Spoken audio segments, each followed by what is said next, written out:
Hello everyone. Before we start, make sure to like and subscribe to the channel. And leave a comment with where you're from and what time you're watching. That way, YouTube will keep showing you stories just like this one. Now, let's begin. Grandma Eloise passed away on a Friday morning in April 2024, and by Sunday afternoon, I found myself sitting cross-legged on the floor of her bedroom closet, surrounded by decades of her life packed into cardboard boxes. My mother had asked me to help sort through everything since she could barely step into the house without breaking down. At 26, fresh out of a failed engagement and temporarily crashing at my parents' place in rural Virginia, I had nothing but time on my hands. Grandma and I had always been close, the kind of close where she would call me her little co-conspirator whenever we snuck extra dessert before dinner. She lived alone in that old farmhouse for 11 years after Grandpa Harold died, refusing to move despite everyone's concerns. The house smelled like her lavender hand cream and old books, and going through her things felt like reading her diary without permission. I expected to find old recipes, maybe some love letters from Grandpa, perhaps photographs from her years as a schoolteacher.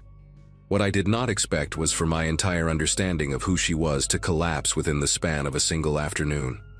The first few boxes contained exactly what you would imagine. Report cards she had saved from students who had written sweet notes on the back, Christmas cards dating back to the 70s, receipts she had kept for absolutely no logical reason. I was actually smiling, shaking my head at how she had hoarded rubber bands in a mason jar, like they were precious gems. Then I pulled out a shoebox from the very back of her closet, hidden behind a stack of quilts she had sewn herself. It was heavier than it should have been, and the lid was secured with a thick rubber band that had nearly fused to the cardboard. When I finally pried it open, I found a bundle of documents wrapped in a faded silk scarf, the kind with hand-rolled edges that women wore in old Hollywood movies. There was a marriage certificate on top, yellowed and brittle, dated June 1961. The bride's name was Eloise Marie Compton, my grandmother's maiden name. But the groom was not Harold Weston, the man I had called Grandpa my entire life. The name typed in careful black letters was Vincent Agostino, and seeing it there made me feel like I had just stepped through a trap door into a room that was never supposed to exist. I sat there for a long time just staring at that certificate, trying to make it fit into the story of my grandmother that I had known my whole life. She married Grandpa Harold in 1965. I knew that because their anniversary was always a big deal, always celebrated with her famous lemon cake and too many candles. But this certificate said she had been married 4 years before that, to a man none of us had ever heard of. I carefully unfolded the other documents in the bundle, my fingers leaving smudges on paper that had not been touched in decades.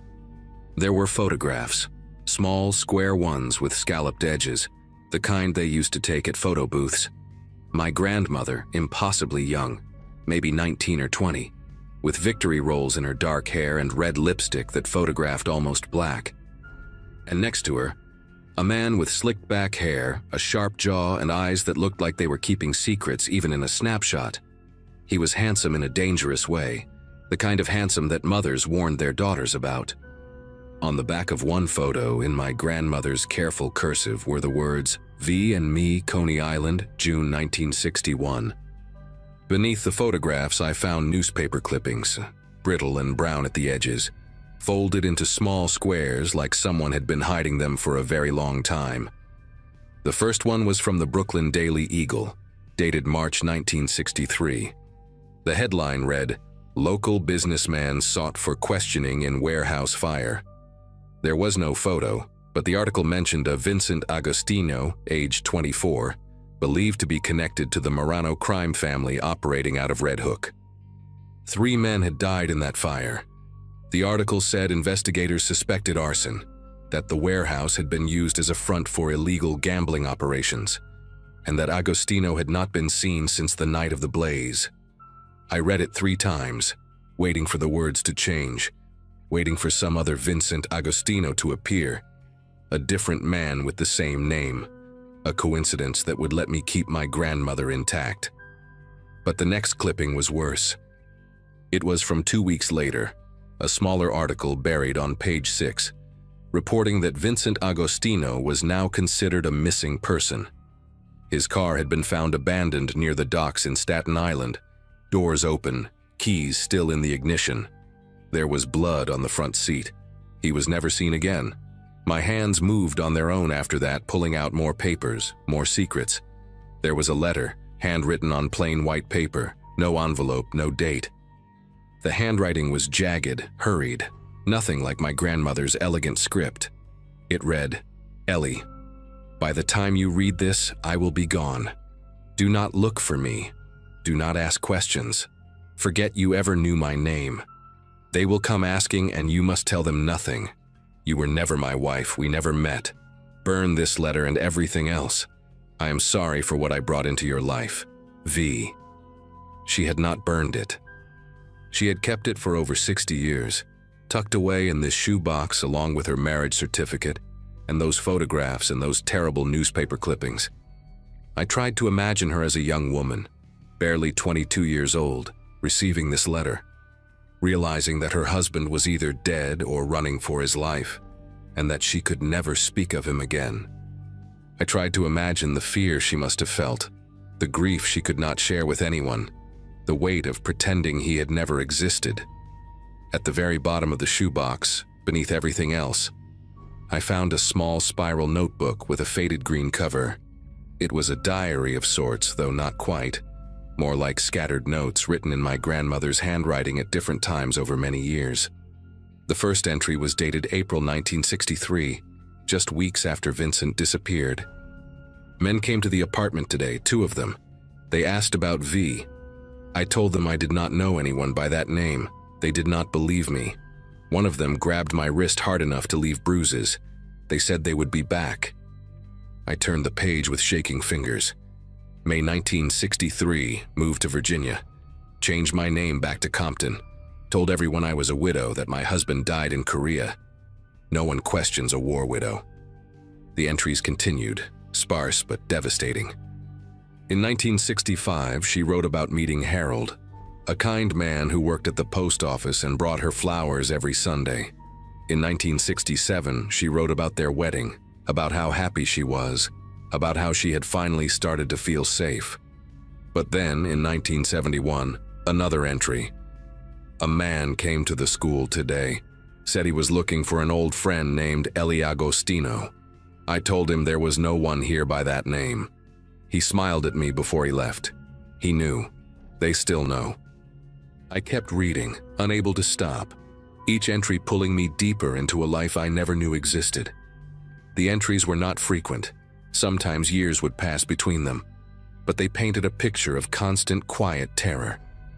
In 1978, she wrote about a black sedan that parked outside their house for 3 days straight before finally driving away.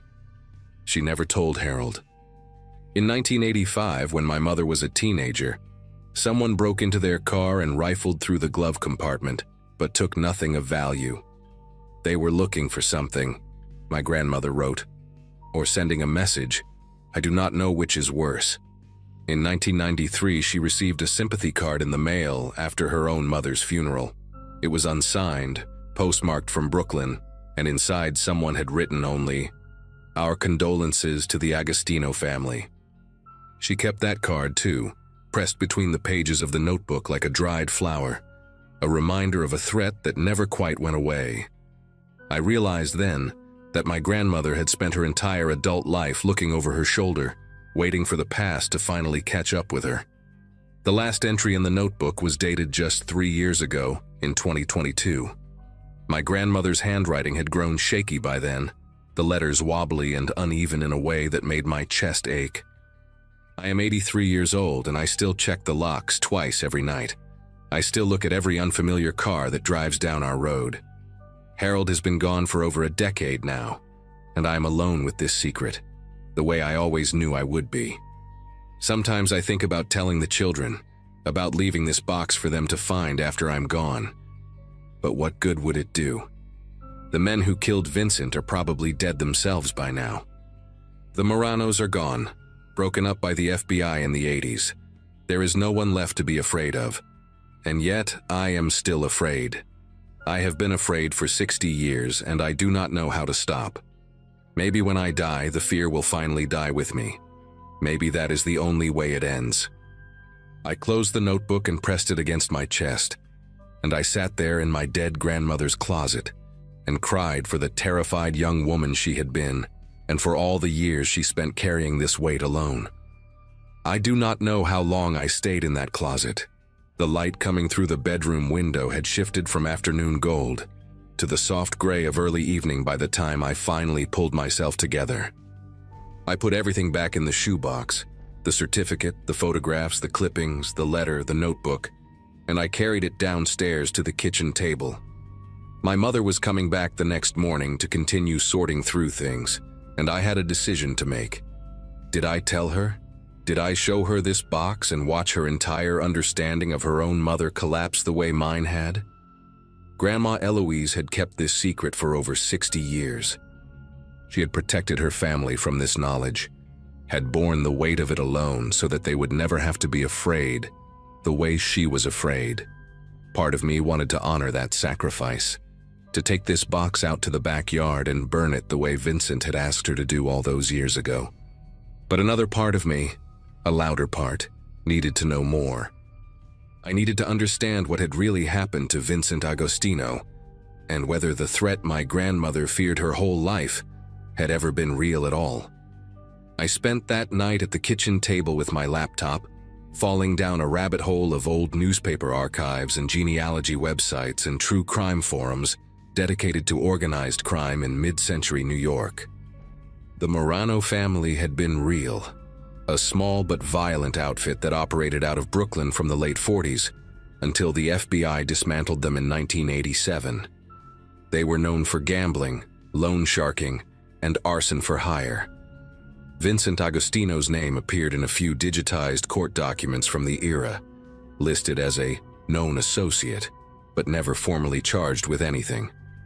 His disappearance in March 1963 was mentioned in a true crime book about unsolved mob murders that someone had excerpted on a forum.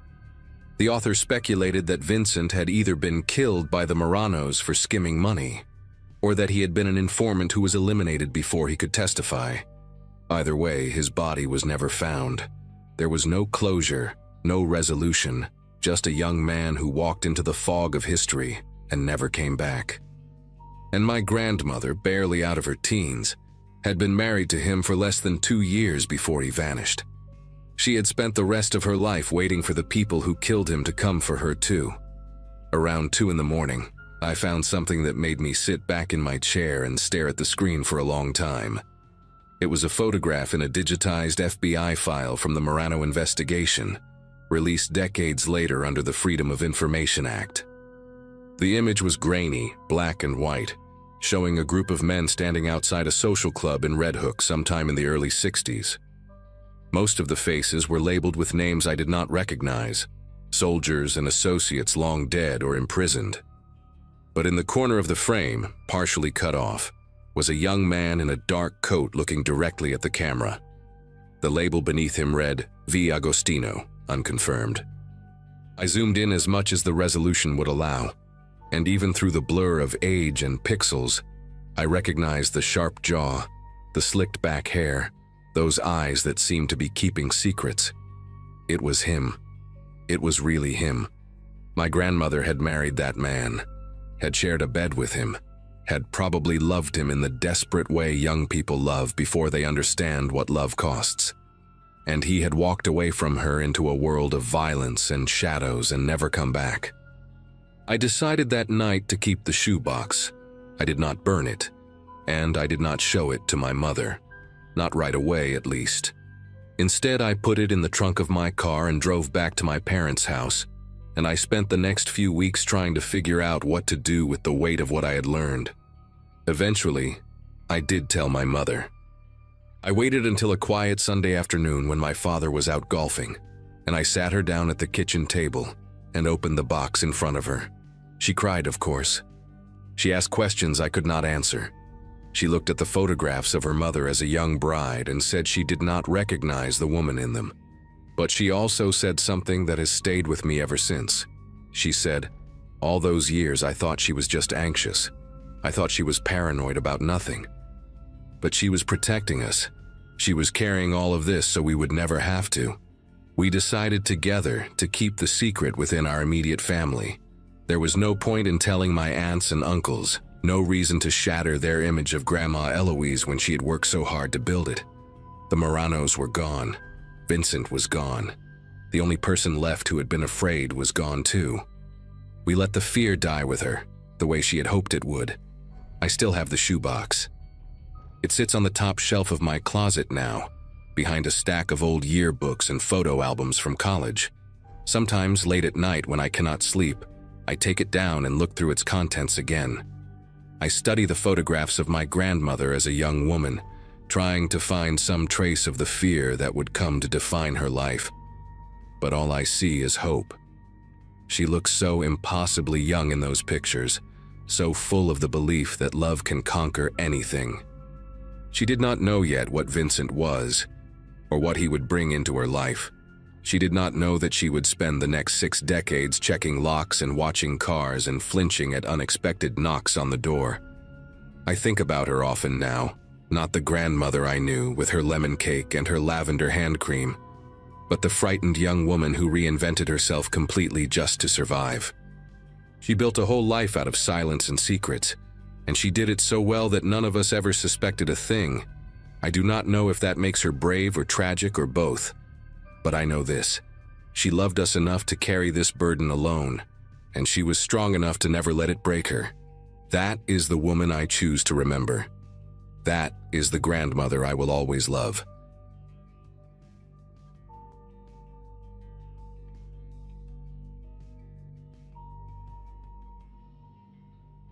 A cream-colored envelope changed everything, though I did not know it yet when I pulled it from the mailbox 5 days after we buried Dad. March 2017 had been the worst month of my life up to that point. My father died of a heart attack in his recliner, alone in the Rochester apartment where he raised my sister and me after our mother walked out.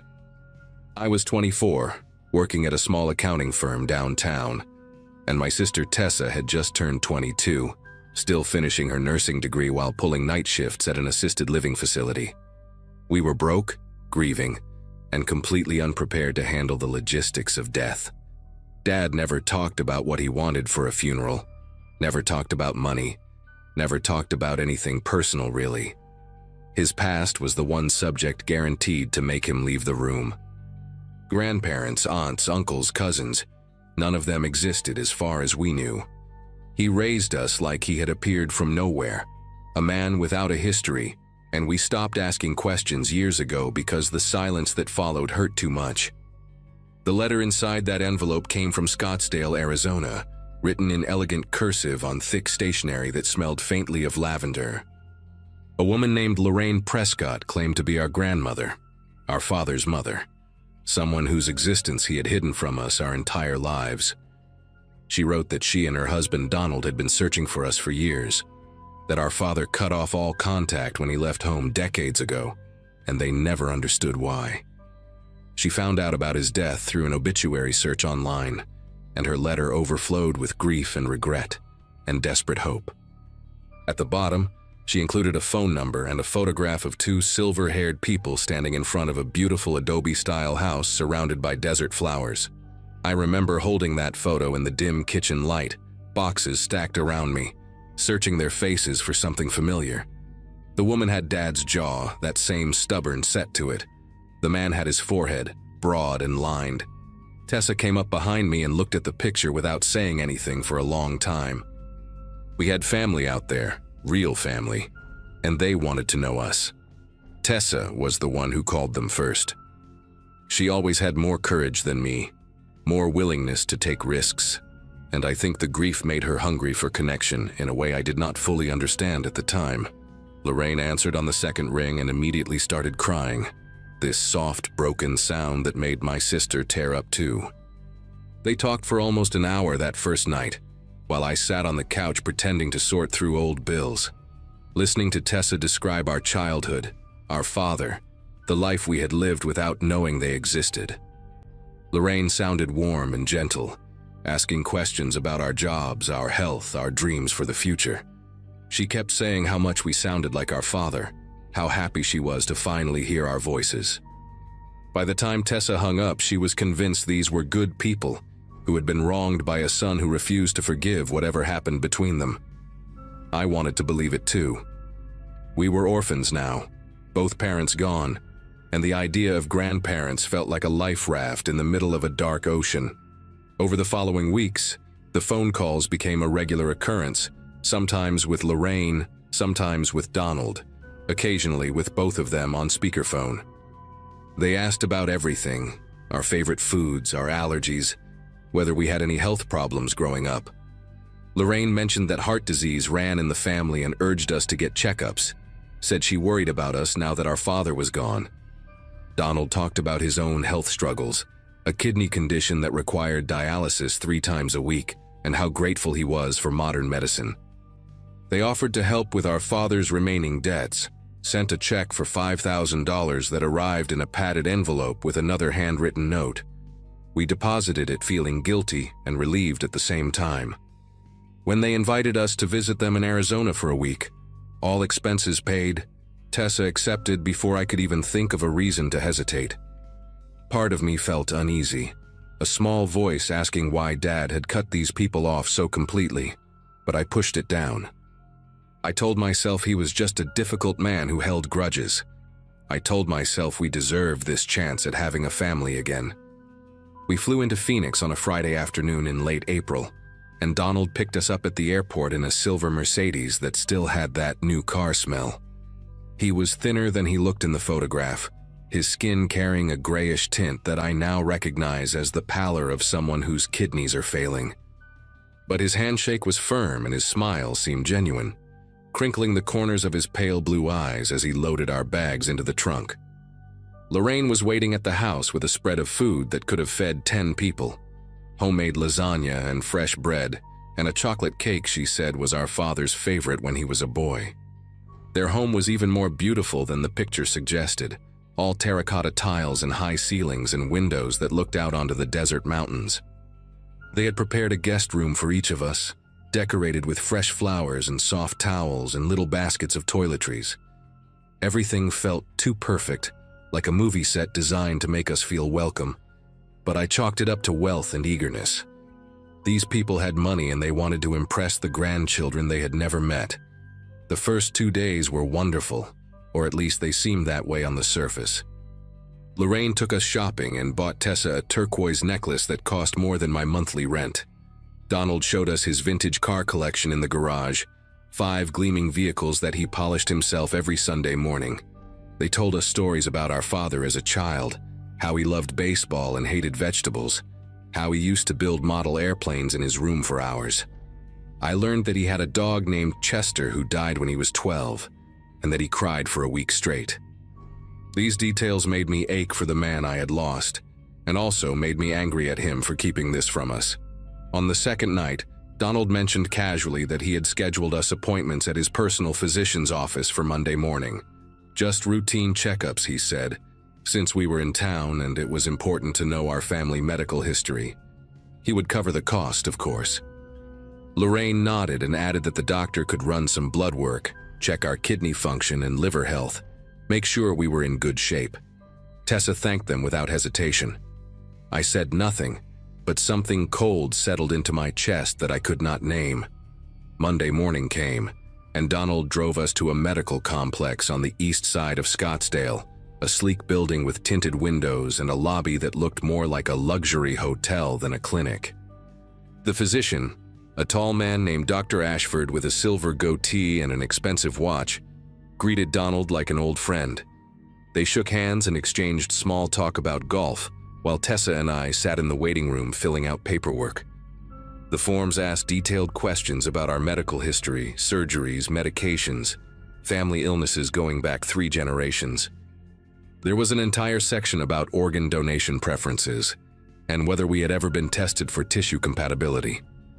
I stared at those words for a long time, my pen hovering above the page.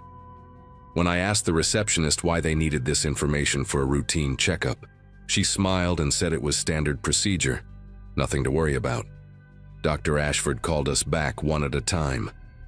He examined me thoroughly, more thoroughly than any doctor ever had, checking my blood pressure, listening to my heart, pressing on my abdomen with cold fingers.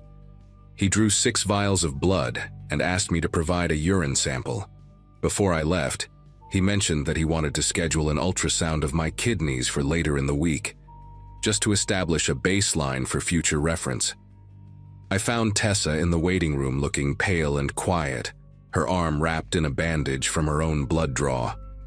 She said Dr. Ashford had asked her strange questions, things like whether she smoked or drank heavily, whether she had ever had hepatitis, whether she would consider being a living donor someday if a family member needed help. She laughed when she told me, said he was probably just being thorough, but her laugh sounded hollow. On the drive back to the house, Donald talked about how important family was, how blood relatives had a responsibility to take care of each other, how his own brother had saved his life years ago by donating bone marrow when Donald had leukemia. Lorraine sat in the passenger seat nodding along, occasionally glancing back at us with an expression I could not read. That night I lay awake in my guest room, staring at the ceiling fan spinning slowly above me, replaying every conversation we had since that first letter arrived, the questions about our health, the insistence on checkups, Donald's kidney disease, the forms asking about tissue compatibility. A picture was forming in my mind, ugly and impossible, and I wanted desperately to be wrong. The next morning I woke up early before anyone else in the house was stirring, and I did something I am not proud of. I went into Donald's study, a wood-paneled room at the end of the hallway that he had shown us briefly on our first day, and I searched through his desk. My heart was pounding so hard I could hear it in my ears, and every creak of the floorboards made me flinch. In the bottom drawer, beneath a stack of financial documents and old photographs, I found a folder labeled with our names. Inside were printed copies of our social media profiles, screenshots of posts going back years, a timeline of our lives pieced together from public information.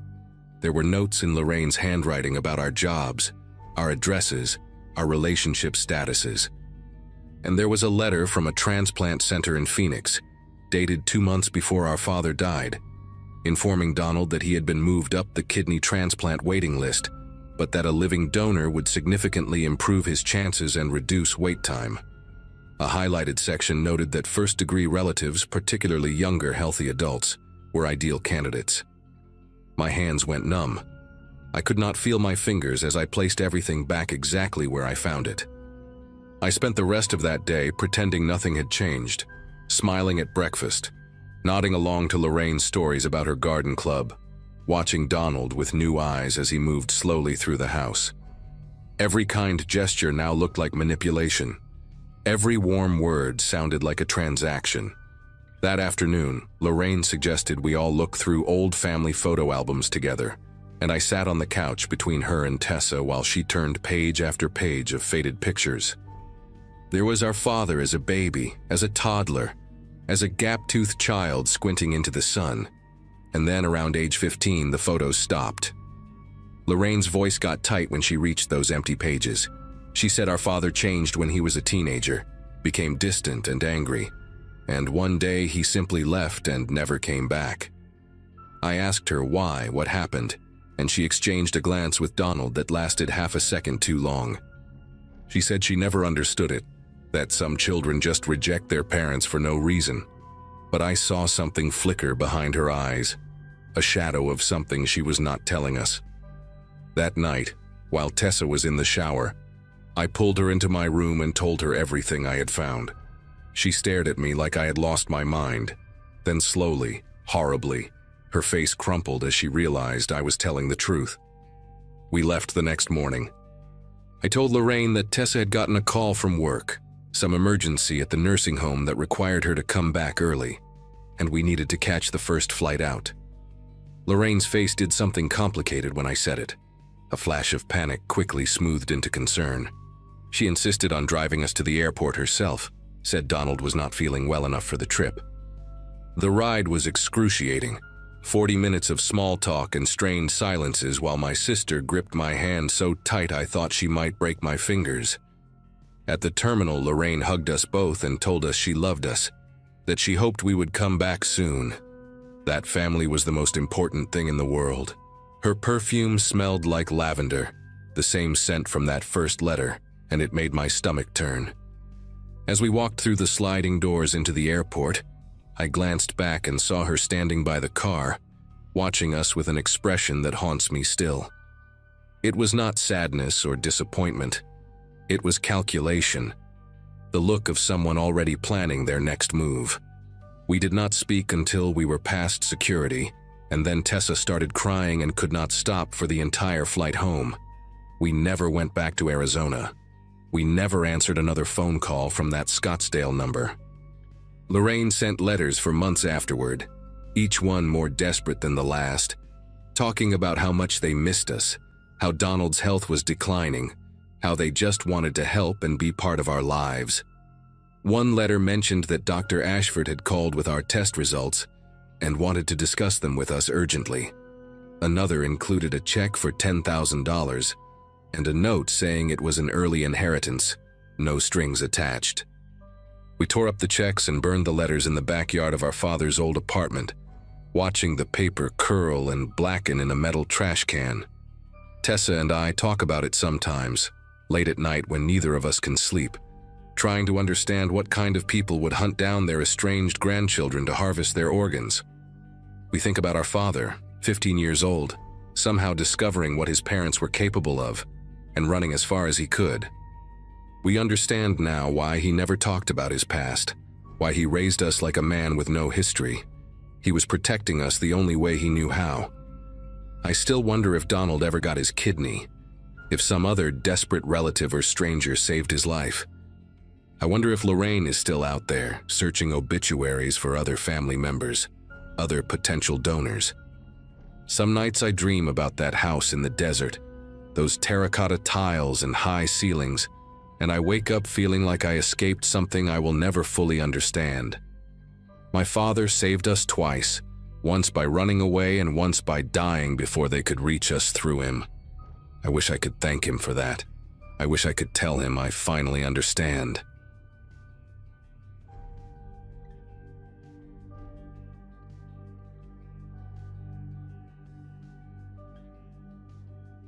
Nobody in my family wanted to deal with Grandpa Warren's house after the funeral, so the job fell on me.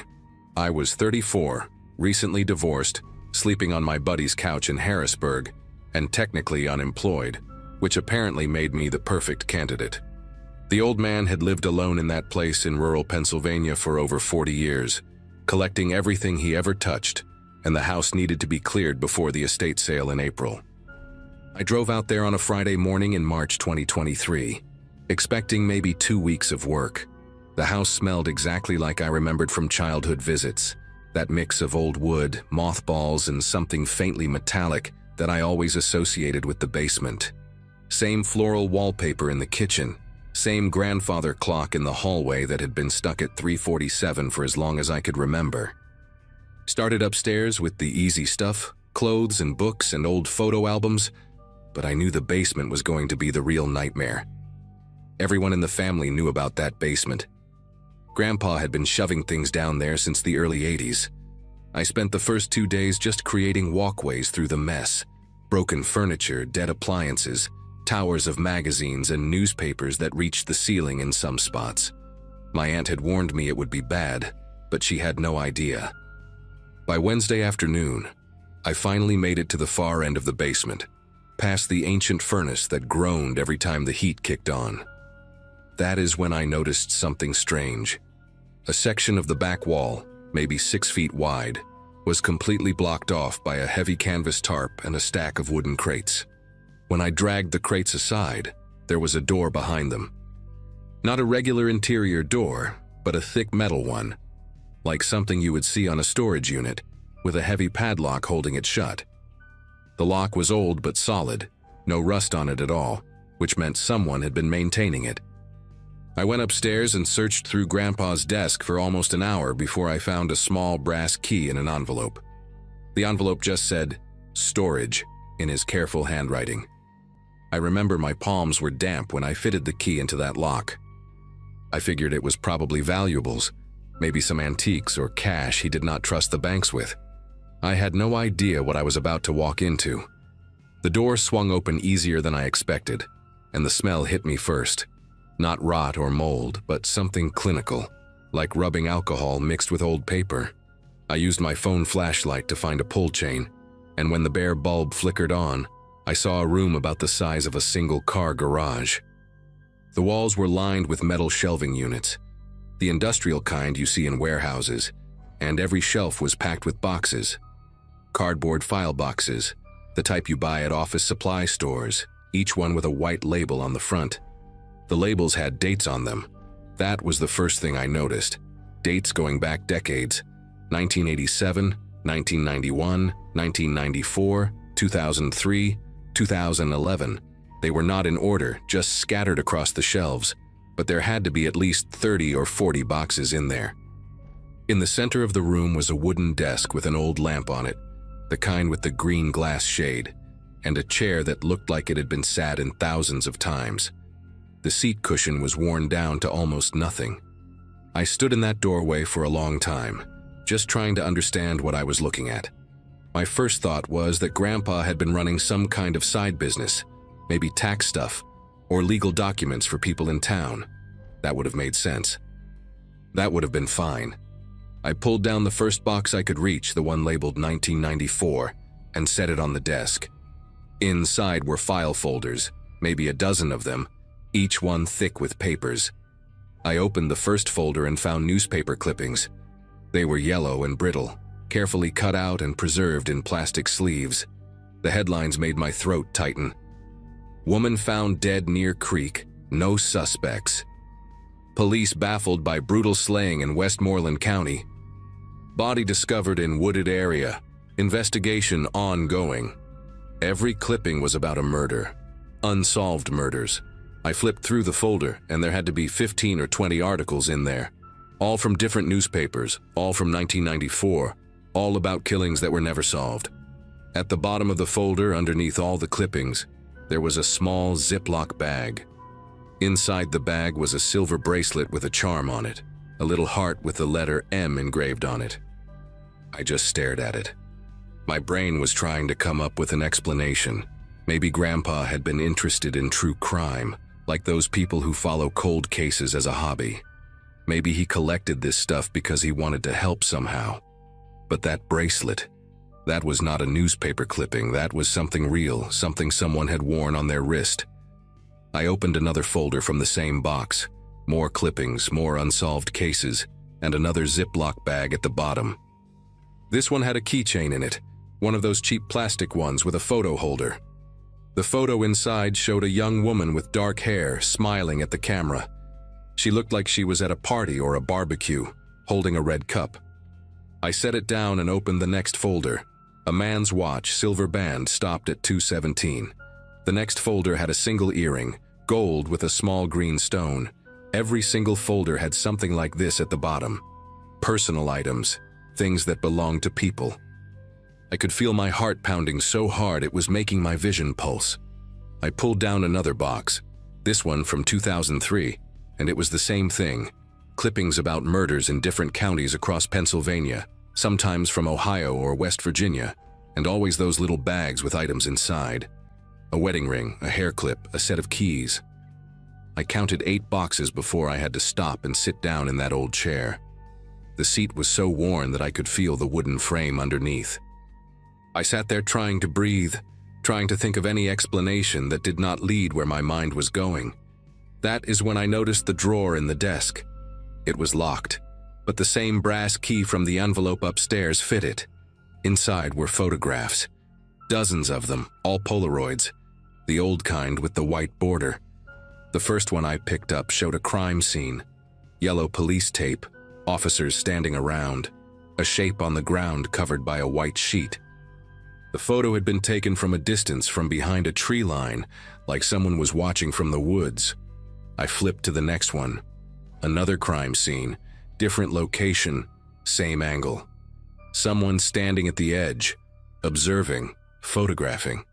There were at least 50 Polaroids in that drawer, and every single one was a crime scene photo taken from outside the official perimeter. Some of them showed the bodies before they were covered. I recognized one of the locations from a newspaper clipping I had just looked at, a wooded area near a creek in Westmoreland County. The article said the body was found by a hiker on a Sunday morning in September 1994. The Polaroid showed the same spot, the same body, but from an angle the police photos never would have captured. Whoever took these pictures had been there. They had been watching. I do not know how long I sat in that room. An hour, maybe more. My phone had died at some point and I had not even noticed. I went upstairs to charge it and splash water on my face, and that is when I saw the calendar on the kitchen wall. Grandpa had kept the same kind of calendar for as long as I could remember. Those big ones with a square for each day where you write appointments. He had a whole stack of old ones in a kitchen drawer, going back years.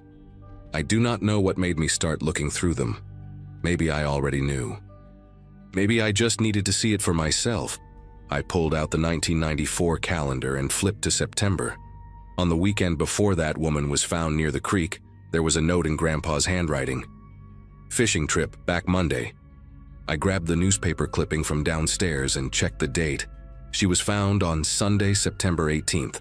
According to his calendar, Grandpa was on a fishing trip that whole weekend, left on Friday and came back Monday. I felt sick. I grabbed another calendar, 2003, and cross-referenced it with the clippings from that box. Every single time, every murder, there was a note about Grandpa being out of town, fishing trip, visit cousin in Erie, hardware convention in Pittsburgh, church retreat. I spent the next 3 hours going through every calendar I could find and matching them to the dates in those boxes. 17 years of calendars, and the pattern never broke. Not once. When there was a murder in the clippings, Grandpa was always gone that weekend. Always had some excuse written down in his neat handwriting. I started making a list on a piece of paper, 2 columns, one for the murder date and one for his alibi. By the time I got to the bottom of the page, I had 23 entries, 23 unsolved murders across 3 states, 23 weekends where my grandfather was supposedly fishing or visiting family or attending some event. I thought about calling the police right then. I had my phone in my hand, thumb hovering over the keypad, but I did not. I could not. This was the man who taught me how to ride a bike, the man who took me to baseball games and bought me ice cream and sat with me when I had nightmares. I needed more. I needed to be absolutely sure before I destroyed his memory, before I told my mother that her father was a monster. So I kept digging. At the bottom of the desk drawer, underneath all the Polaroids, there was a leather notebook. The cover was cracked and worn, like it had been handled 1,000 times. I opened it and found page after page of handwritten notes, all in Grandpa's careful script, dates, locations, names. Some entries were just a few lines. April 14th, 1991. Route 30, rest stop near Greensburg. Female, late 20s, brown hair, blue Toyota in the parking lot, alone. Other entries were longer, more detailed. Physical descriptions, habits, what time someone left work or went jogging or walked their dog. I realized I was looking at surveillance notes. He had been watching these people, studying them, learning their routines. The notebook went on for over 100 pages, and not every entry had a corresponding newspaper clipping. Some of them were just notes, just observations, people he had watched but never acted on, or maybe people whose bodies were never found. I thought I was going to throw up. I actually leaned over the desk expecting it to happen, but nothing came up. My body just shook. I had to put my head between my knees and focus on breathing until the room stopped spinning. When I finally looked up again, I noticed something I had missed before. On the wall behind the desk, partially hidden by one of the shelving units, there was a map. It was a large map of Pennsylvania and the surrounding states, pinned to the wall with thumbtacks. And there were marks on it. Red dots, dozens of them scattered across the region. Some had small dates written next to them in black ink. I recognized some of the locations from the newspaper clippings. Westmoreland County, a spot near the Ohio border. somewhere in the mountains up north. Every red dot was a place where someone had died. I stood there staring at that map for a long time, counting the dots. There were more dots than there were boxes on the shelves. A lot more. Some of the older dots, the ones from the 80s, had faded so much they were almost pink. He had been doing this for decades, maybe since before I was born, maybe since before my mother was born. I thought about every family dinner, every Christmas, every Thanksgiving where Grandpa sat at the head of the table and carved the turkey and told jokes that made everyone laugh. I thought about the way he used to call me champ and ruffle my hair, how he smelled like pipe tobacco and peppermint. This man, this monster, had been hiding in plain sight my entire life, and nobody had ever suspected a thing. I left that room and locked it behind me. I sat on the basement stairs for what felt like hours, just staring at the concrete floor, trying to figure out what to do. Part of me wanted to burn it all, drag those boxes outside, douse them in gasoline, and watch decades of horror turn to ash. Nobody would ever know. Grandpa would stay the kind old man in everyone's memory, and I would carry this secret until I died. But then I thought about those items in the Ziploc bags. The bracelet with the letter M, the keychain with the smiling woman, the wedding ring. Those belonged to real people. People who had families that never got answers, never got closure, spent years wondering what happened to their daughter or sister or wife. I could not take that from them. I could not let Grandpa win one more time. So I called the police. I sat on those basement stairs and dialed 911 and told the dispatcher that I had found something at my grandfather's house, something related to old crimes, and I needed someone to come look at it. The deputy who showed up probably thought I was crazy at first. Some guy rambling about boxes and murder clippings in a secret room. But then I showed him. I watched his face change as he opened those folders and saw the Polaroids and the map. He made some calls, and within 2 hours that house was full of state police and FBI agents. That was almost 2 years ago now. I am still not allowed to talk about the details of the investigation, but I can tell you what became public record. They matched items from those boxes to 14 unsolved murders across Pennsylvania, Ohio, and West Virginia. 14 families who finally learned what happened to their loved ones. The investigators told me there are probably more, cases from the 70s and early 80s where the evidence is too degraded to make a definitive connection. My mother stopped speaking to me after the story hit the news. She says I destroyed her father's memory for nothing, that I must have misunderstood what I found, that there has to be another explanation. There is not. I know what I saw in that room. I know what those calendars said. Some nights I still dream about that map on the wall, all those faded red dots spreading across 3 states like a disease. I think about the fact that he died peacefully in his sleep at 87 years old, surrounded by family, and never answered for any of it. I think about how I sat on his lap as a kid and he read me stories before bed. And I wonder how many other families out there have basements they have never looked in, with doors they have never opened, hiding secrets that would shatter everything they thought they knew.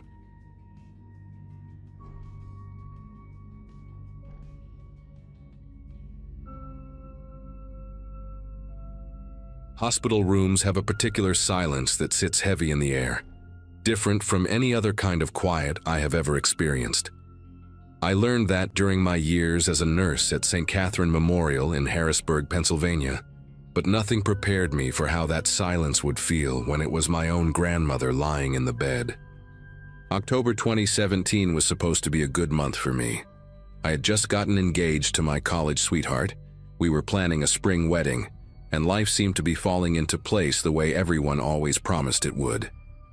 Then my mother called at 6 in the morning on a Tuesday, her voice cracking, as she told me that Nana Ruth had collapsed in her kitchen, and the doctors were saying she might not have much time left. I drove 3 hours through rain so heavy I could barely see the road, my knuckles white against the steering wheel, praying to a God I was not sure I believed in anymore. By the time I arrived, she had already slipped into that halfway state between consciousness and whatever comes next, her eyes closed and her breathing shallow and labored. Nana Ruth was 87 years old, And until that Tuesday morning, she had seemed invincible to me. She still lived alone in the same farmhouse where she had raised my mother, still tended her vegetable garden every spring, still made her famous apple butter every fall, and sent jars of it to everyone in the family. I had graduated nursing school when I was 23, young and idealistic, convinced that understanding the mechanics of death would somehow make it easier to face. Sitting beside her bed that Wednesday, holding her hand while my parents took turns pacing the hallway and making phone calls, I realized how wrong I had been. Her skin felt like tissue paper, thin and dry and fragile in a way that made my throat tighten every time I looked at her. She had been mumbling in her sleep all morning, fragments of sentences that made no sense, names I did not recognize, what sounded like apologies directed at people who were not in the room. I thought it was just the medication, or the confusion that often comes at the end, until her fingers suddenly curled around mine with surprising strength and her eyes snapped open. She looked directly at me, and for a moment she was completely lucid, completely present, and completely terrified. She was not supposed to come home that night, Nana Ruth whispered, her voice dry and cracked like autumn leaves. I leaned closer, thinking I had misheard her, thinking maybe she was still caught in some dream from her past. But her eyes were locked onto mine with an intensity that made me want to pull away. I need to tell you, before I go, I need someone to know. Her grip on my hand tightened even more, her brittle fingernails pressing into my palm hard enough to leave marks. I glanced toward the door, wondering if I should call for my mother, but something in Nana Ruth's expression stopped me. She looked like a woman who had been carrying a weight for so long that her bones had bent around it. And now, at the very end, she was desperate to set it down. I told her it was okay, that she could tell me anything, that I was listening. I had no idea what I was agreeing to hear. She started talking in a voice so low I had to lean my ear close to her mouth, close enough to smell the staleness of her breath and the faint chemical scent of the medications dripping into her arm. She told me about a night in the summer of 1987, a night when she was still living in Waynesboro with my grandfather before he passed. She told me about her neighbor, a woman named Donna Whitmore, who lived in a small blue house at the end of Chestnut Road with her husband and 2 young children. Nana Ruth's voice trembled as she described Donna, a quiet woman with auburn hair, who always wore a silver cross around her neck and who brought over casseroles whenever someone in the neighborhood was sick. She was kind, Nana Ruth said, and something in the way she said it made my chest feel tight. She did not deserve what happened to her, none of it, and I let them blame the wrong person because I was too afraid to speak. I sat there frozen, my heart pounding against my ribs, watching tears leak from the corners of my grandmother's eyes and disappear into the pillow beneath her head. The story came out in fragments, like she was pulling pieces of glass from a wound that had never properly healed.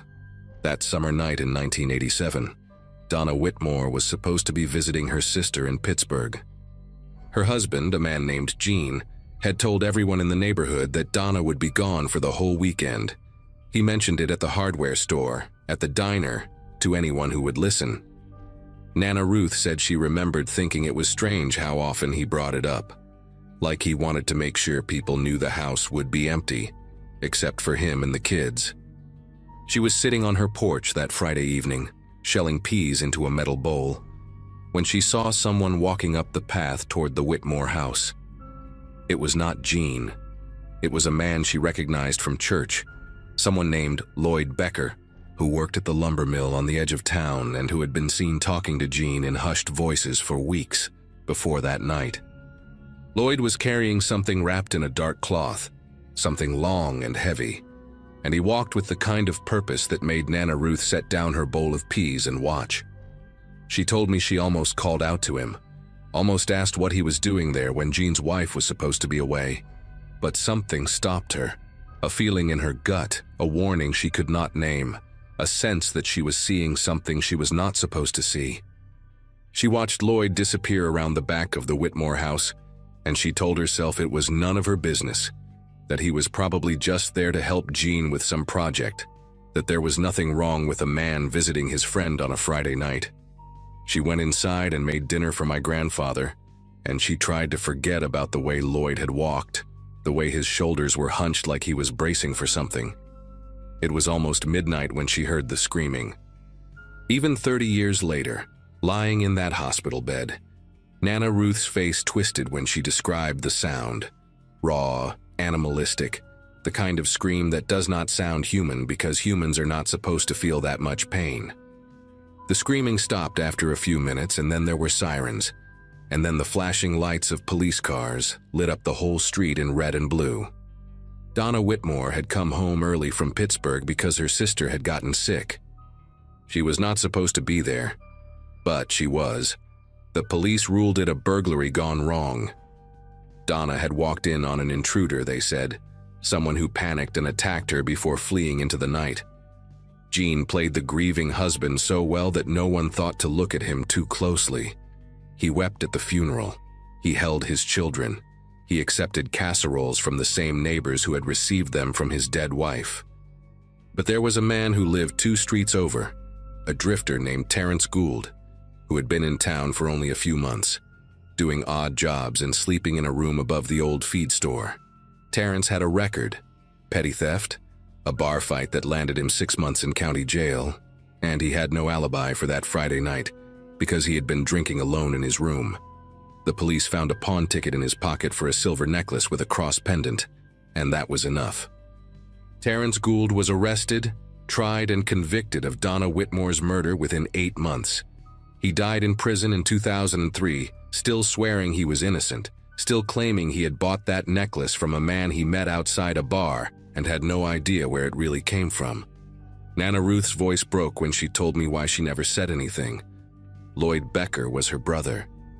Her younger brother, the baby of the family, the one she had helped raise after their mother died when Lloyd was only 6 years old. She had watched him take his first steps, taught him to read, protected him from their father's temper when the old man came home drunk and looking for someone to hit. Lloyd was not a good man. She knew that, she had always known that. But he was her blood, and when the police came knocking on doors asking if anyone had seen anything unusual that night, she told them no. She said she had been inside all evening, that she had not looked out her window, that she had not seen Lloyd walking toward the Whitmore house with something heavy in his hands. She lied to protect the boy she had raised, and in doing so, she condemned an innocent man to die behind bars for a crime he did not commit. "I have carried it every day since," she whispered, her voice barely audible now, her grip on my hand weakening. "Every single day, and now I am going to meet my Maker, and I do not know if he will forgive me. But I needed you to know. Someone had to know the truth." She died less than an hour later, slipping away so quietly that I almost missed it. One moment she was breathing, shallow and labored, and the next moment, she simply was not. I sat there holding her hand long after it went cold, unable to move, unable to process what she had told me. My mother came back into the room with 2 cups of coffee and found me like that, staring at Nana Ruth's face, tears streaming down my cheeks without me even realizing I was crying. I did not tell her what I had heard. I did not tell anyone. Part of me wanted to believe it was just the ramblings of a dying woman, the confusion of a brain shutting down, memories tangled with dreams and regrets that had no basis in reality. I held on to that hope through the funeral, through the burial in the little cemetery behind the Methodist church, where Nana Ruth had worshipped for 60 years, through the weeks that followed when I tried to return to my normal life and pretend that everything was fine. But I could not stop thinking about Donna Whitmore, about Terrence Gould, about a man named Lloyd Becker who walked toward a house with something heavy in his hands on a summer night 30 years ago. It was almost 3 weeks after the funeral when I finally broke down and searched for it online.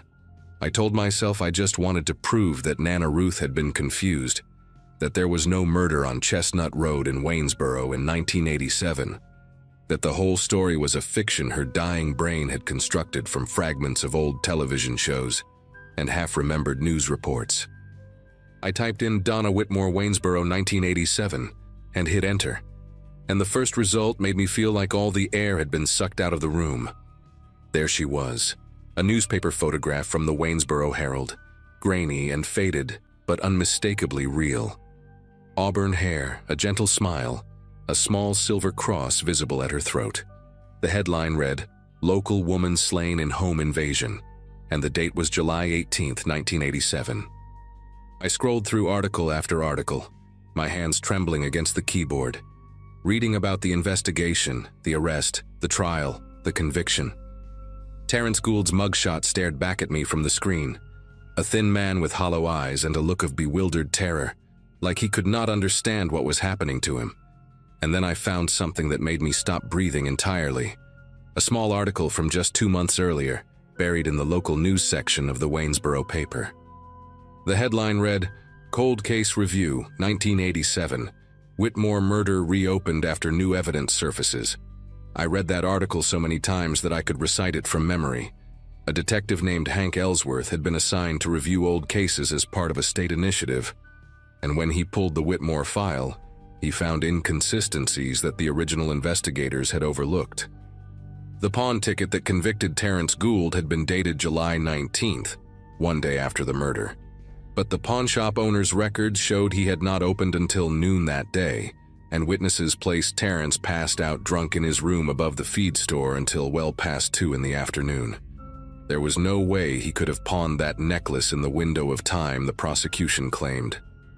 More troubling still, Detective Ellsworth had found notes in the original case file suggesting that another neighbor had mentioned seeing someone near the Whitmore house that night, a man who did not match Terrence Gould's description at all. That lead was never followed up. The neighbor who made the statement had died in 1994, but her name was still there in the file, written in faded blue ink on a yellowed piece of paper. Her name was Ruth Becker, my grandmother. She had told the police something after all, something that contradicted her later testimony, and someone had buried it.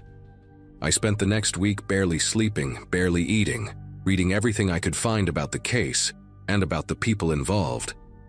Gene Whitmore had remarried in 1991 and moved to Florida, where he died of a heart attack in 2008. Lloyd Becker, my great-uncle, a man I had never met, whose name I had never even heard until Nana Ruth whispered it in that hospital room, had left Waynesboro shortly after the trial and spent the rest of his life drifting between small towns in the Midwest. He died alone in a motel room in Iowa in 2012. Liver failure, no family at the funeral. The only people still alive who might know the truth were Donna's 2 children, now grown adults with families of their own, and they had apparently been the ones pushing for the case to be reopened. I found an interview with the daughter, a woman named Catherine who was 6 years old when her mother was killed. She said she had spent her whole life believing Terrence Gould was the monster who destroyed her family, but now she was not so sure.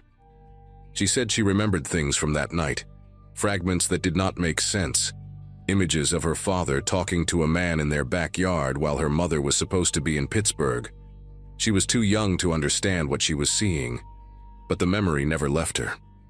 I called Detective Ellsworth on a Monday morning in November, sitting in my car in the parking lot of the hospital where I worked because I could not bring myself to make that call from inside my apartment. My voice was shaking when I told him who I was and what I knew, and there was a long silence on the other end of the line before he asked me to come to the station and give a formal statement. I drove to Waynesboro that same afternoon, 3 hours through the same route I had taken to see my grandmother die, and I sat in a small gray room with fluorescent lights and told a stranger everything Nana Ruth had told me. I showed him the notes I had written in the days after her death, every detail I could remember, every name and every description. He listened without interrupting, his face completely unreadable, and when I finished he thanked me and said they would be in touch. I walked out of that station feeling hollowed out, like I had left something essential behind in that room. I had just destroyed my grandmother's memory, exposed her as someone who let an innocent man rot in prison to protect a killer. But I also knew that Terrence Gould deserved to have his name cleared, even if he was no longer alive to see it. His family deserved to know. Donna's children deserved to know. The truth does not stop mattering just because the people who lived it are gone. The case is still under investigation as of now. Detective Ellsworth told me last month that they are working on officially exonerating Terrence Gould. Though these things take time, and the wheels of justice turn slowly, especially for a man who has been dead for over 15 years. I never told my mother what Nana Ruth confessed to me, and I do not know if I ever will. Some truths are too heavy to share with people who love the person being accused, and my mother worshipped her mother the way I once did. I think about Nana Ruth every day now, not the woman who made apple butter and taught me to bake pies, but the woman who sat on her porch and watched a man walk toward a murder and did nothing to stop it. I think about how she lived with that secret for 30 years, how she went to church every Sunday and prayed to a God she believed was watching, how she held that weight until it finally crushed her. I do not know if I can forgive her. I do not know if anyone can. But I know that she wanted the truth to come out, even if she was too afraid to be the one who told it. In the end, that was why she told me. She knew I would not be able to stay silent. She knew I would do what she never could. And maybe that was her way of making amends, passing the burden to someone strong enough to carry it into the light. I just wish she had done it 30 years sooner, before Terrence Gould died alone in a prison cell for a crime he did not commit, still waiting for someone to believe him.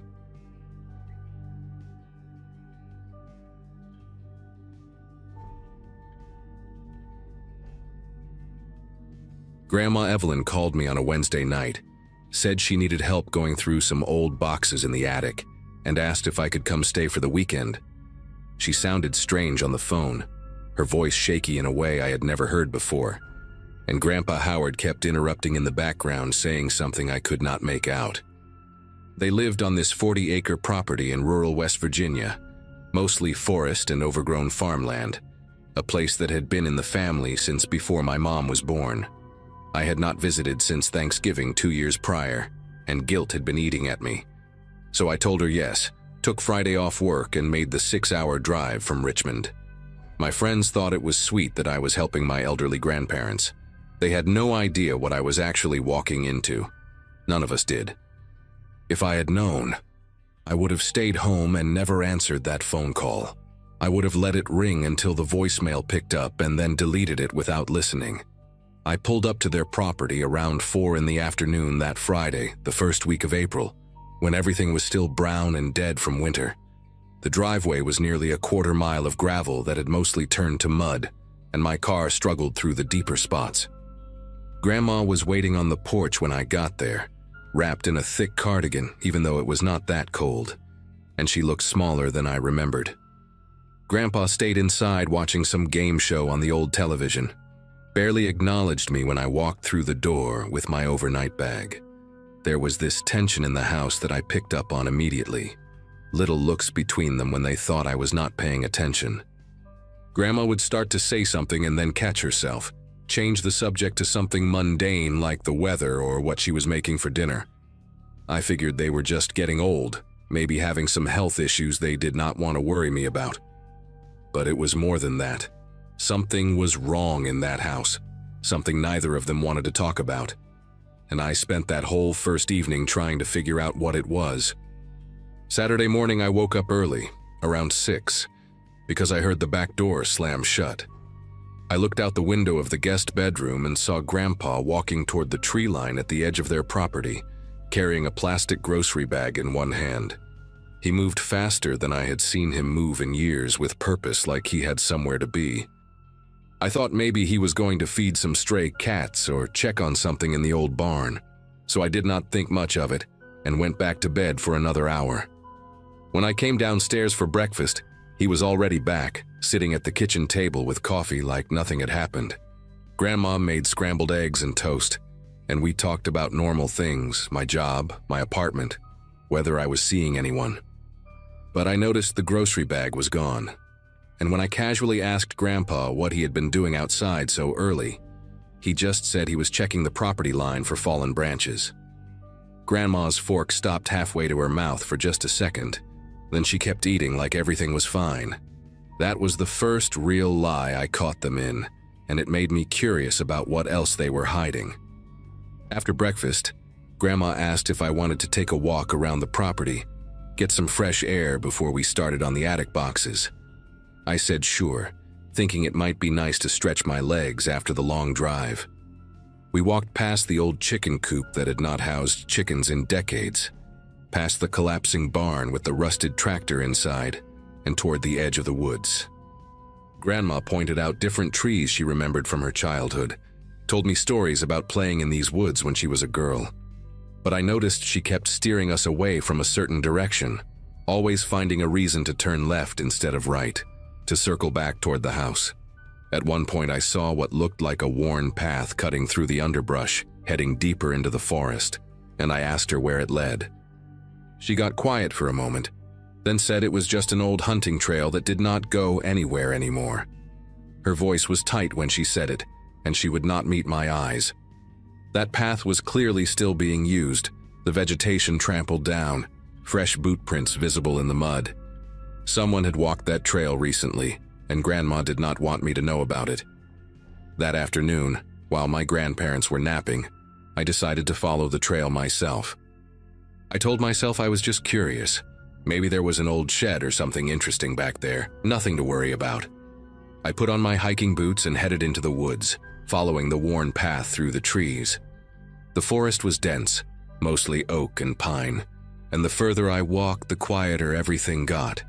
No birds singing, no squirrels running through the branches, just my footsteps crunching on dead leaves. After about 10 minutes, the trail opened up into a small clearing, and that is when I saw the well. It was an old stone well, the kind you see in pictures from 100 years ago, with a wooden cover that had been placed over the top. The cover looked newer than the well itself, maybe only a few years old, and there were heavy rocks placed on top of it like someone wanted to make sure it stayed closed. But what really got my attention was the structure next to it, half hidden by overgrown bushes. It looked like an old root cellar or storm shelter, a concrete entrance built into a small hill, with a rusted metal door that was slightly ajar. I should have turned around right there. Every instinct told me to go back to the house and pretend I never found this place. But I kept thinking about Grandpa sneaking out at dawn with that grocery bag, about Grandma steering me away from this direction, about all the strange looks and half-finished sentences. So I walked over to the shelter and pulled the door open wider. The hinges screamed with rust and a smell hit me immediately. Damp earth and something else, something stale and human. I used my phone flashlight to look inside and my heart started pounding so hard I could feel it in my throat. There were stairs leading down into darkness, maybe 8 or 10 concrete steps, and at the bottom I could see a small room. Someone had been living down there. There was a cot with blankets piled on it, empty water bottles scattered on the floor, canned food stacked against the wall, a bucket in the corner that I did not want to think about. And on the walls, written in what looked like marker or maybe charcoal, were words. Sentences. Please. I made myself go down those stairs even though every part of me wanted to run. And I started reading what was written on those concrete walls. The handwriting was messy, desperate. Some of it scratched so hard into the concrete that whoever wrote it must have broken the marker or charcoal more than once. The first thing I read was near the door, at eye level, and it said, "Please don't send me back, they will kill me." No punctuation, no capitals, just raw fear put into words. Further along the wall, there was more. "I did what you asked, I stayed quiet." And then, in bigger letters near the cot, "How long do I have to stay here?" There were tally marks scratched into one section of the wall, grouped in sets of 5, and I counted them twice to make sure. 117 days. Someone had been down here for almost 4 months, marking each day, waiting for something.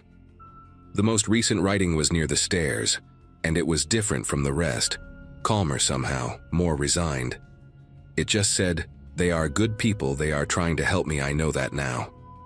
That one disturbed me more than all the desperate pleas combined. It sounded like something a person would write after they had given up, after they had accepted whatever was happening to them. I took pictures of everything with my phone, my hands trembling so badly that half of them came out blurry. I searched the rest of the shelter, looking for anything that might tell me who had been kept down here. Under the cot, I found a small pile of clothes, a worn flannel shirt and jeans that looked like they belonged to a man, maybe medium build. There was a paperback book with the cover torn off, some kind of thriller from what I could tell, with pages dog-eared throughout. In the corner behind the food cans, I found a wallet.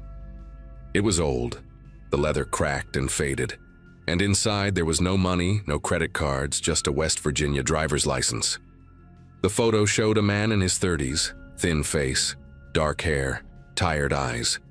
The name on the license was Curtis Allen Webb, and according to the birth date, he would have been 34 when the license was issued.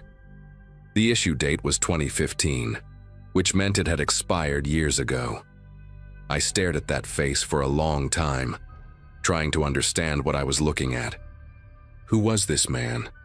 Why had my grandparents been keeping him in an underground shelter on their property? And where was he now? The cot had not been slept in recently. The blankets were cold, and there was a layer of dust on everything. Whoever Curtis Webb was, he had not been down here for a while, but someone was still maintaining this place, still coming out here.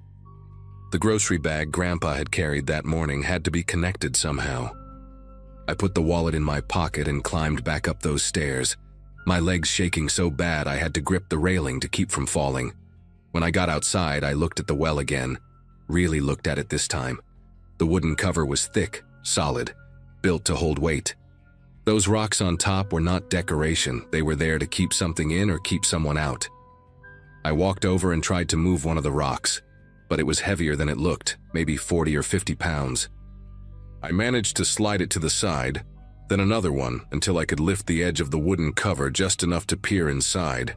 The smell that came up was horrible, wet and rotten, like standing water mixed with decay. I shined my phone flashlight down into the darkness, but the well was deep, maybe 30 feet, and I could not see the bottom clearly. There was water down there, black and still, and something floating on the surface. It looked like fabric, maybe cloth, bunched up and waterlogged. I could not tell what it was, and I did not want to know. I dropped the cover back down, shoved the rocks into place, and walked back to the house as fast as I could without running. My grandparents were awake when I got back, sitting in the living room watching television like nothing in the world was wrong. I stood in the doorway for a moment, looking at these two people I had known my whole life, trying to reconcile the grandparents who had taught me to fish and baked me birthday cakes with whatever was happening in that underground shelter. Grandma looked up and smiled at me, asked if I had enjoyed my walk. I said yes, it was nice, and then I went upstairs to the guest room and locked the door. I sat on the bed and pulled out the wallet, stared at Curtis Webb's face on that expired license. I searched his name on my phone, but the signal out there was terrible, barely one bar and nothing would load. I tried different combinations: Curtis Webb, West Virginia, Curtis Webb missing person, Curtis Webb obituary. The pages just kept spinning, never loading, and eventually I gave up. I needed to confront my grandparents, but I had no idea how to even start that conversation. "Hey Grandma, I found your underground bunker and the ID of the man you were keeping prisoner. Want to explain?" It sounded insane even in my own head, but I could not just pretend I had not seen what I saw. That shelter, those desperate words on the walls, the thing floating in the well. Something terrible had happened on this property, and my grandparents were at the center of it. I waited until dinner, sat across from them at the kitchen table while Grandma served meatloaf and mashed potatoes like it was any normal Saturday night. I could barely eat, just pushed the food around my plate, trying to find the right words. Finally, when Grandpa got up to refill his water glass, I pulled out the wallet and set it on the table. Grandma saw it first, and the color drained from her face so fast I thought she might faint. She grabbed the edge of the table with both hands, steadying herself, and whispered something I could not hear. Grandpa turned around, saw the wallet, and his whole body went rigid. For a long moment, nobody spoke. Then Grandma looked at me with these eyes I had never seen before, tired and scared and somehow relieved all at once. And she said they had been wondering when someone would find out. She said they had been carrying this for years, that it had been eating them alive, and maybe it was time to finally tell someone the truth. Grandpa sat back down heavily, like his legs could not hold him anymore, and he told me to put the wallet away because he could not stand to look at that face again. They told me Curtis Webb showed up at their door in the fall of 2015, desperate, bleeding from a cut on his forehead, begging them to hide him. He said people were after him, bad people, that he had seen something he should not have seen and now they wanted him dead. My grandparents did not know what to do. They were isolated out here, no close neighbors, and this terrified man was pleading for his life on their porch. So they let him stay in the old storm shelter, just for a few days until things calmed down. That was what they told themselves. But the days turned into weeks, and weeks turned into months. Curtis was paranoid, would not let them call the police, said the people looking for him had connections everywhere. Grandma brought him food and water every day. Grandpa reinforced the shelter door, and they kept his secret. They told me he was a good man, just scared that he never hurt anyone and never asked for much. He wrote on the walls to keep himself sane, counting the days until it was safe to leave. But it was never safe, or at least that is what Curtis believed. And eventually something in him just broke. Grandma stopped talking at this point, could not continue. And Grandpa had to finish the story with tears running down his face. He told me that one morning in early 2016, after Curtis had been in the shelter for about 4 months, Grandma went to bring him breakfast and found the door wide open. Curtis was gone. His clothes were still there, the blankets, everything except the man himself. They searched the property for days, called out his name, checked every building and every corner of those 40 acres. Nothing. He had just vanished in the middle of the night without taking anything with him. Grandpa said they assumed he finally felt safe enough to leave, that he had slipped away to start over somewhere new. But then I asked about the well. The question came out of my mouth before I could stop it, and both of them went silent. Grandma started crying, these quiet sobs that shook her whole body, and Grandpa just stared at the table like he was looking through it into something terrible. He said they found the well cover moved a few weeks after Curtis disappeared. Said they looked inside and saw something floating in the water but could not bring themselves to go down there and check. They convinced themselves it was just old clothes, debris, anything but what they feared it might be. They put the cover back, weighed it down with rocks, and never spoke about it again. Not to each other, not to anyone, for almost 10 years. I left the next morning, barely said goodbye, drove those 6 hours back to Richmond with my head spinning. I never called the police. I know I should have, but these were my grandparents, 2 people in their 80s who had already lost their daughter and were clearly tormented by whatever happened to Curtis Webb. What would reporting it accomplish now? If Curtis was in that well, he had been dead for almost a decade. And my grandparents, they genuinely believed they were helping someone, hiding a scared man from people who wanted to hurt him. Were they wrong to do it? Probably. Did something go horribly wrong? Almost certainly. But I could not be the one to send them to prison for the last years of their lives. Grandpa passed away 8 months later, heart attack in his sleep. Grandma followed him 6 weeks after that, like she just gave up once he was gone. I inherited the property, all 40 acres of it, and I have not set foot on it since. The house is still standing, the shelter is still out there in the woods, and that well is still covered with those heavy rocks. I think about Curtis Webb sometimes, wonder who he really was, what he saw that made him so afraid, whether anyone ever came looking for him. I think about what might be floating in that black water, waiting to be found. But I am never going back there to check. Some answers are not worth knowing, and some secrets should stay buried exactly where they are.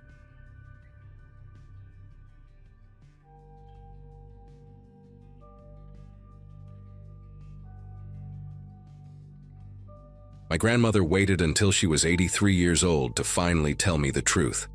I had driven down to Tucson to visit my grandparents, something I try to do every few months now that my grandfather's dementia has gotten worse. 15 years of producing television commercials in Los Angeles had taught me plenty about how this industry destroys people, and my graduating class from film school back in 2007 has mostly scattered to other careers by now. But nothing in my experience prepared me for what she told me that afternoon, sitting in her kitchen while my grandfather slept in the next room. She gripped my wrist with surprising strength and said she needed to tell me something before it was too late. Something about why they left the business in 1974, when both of them were on the verge of real success.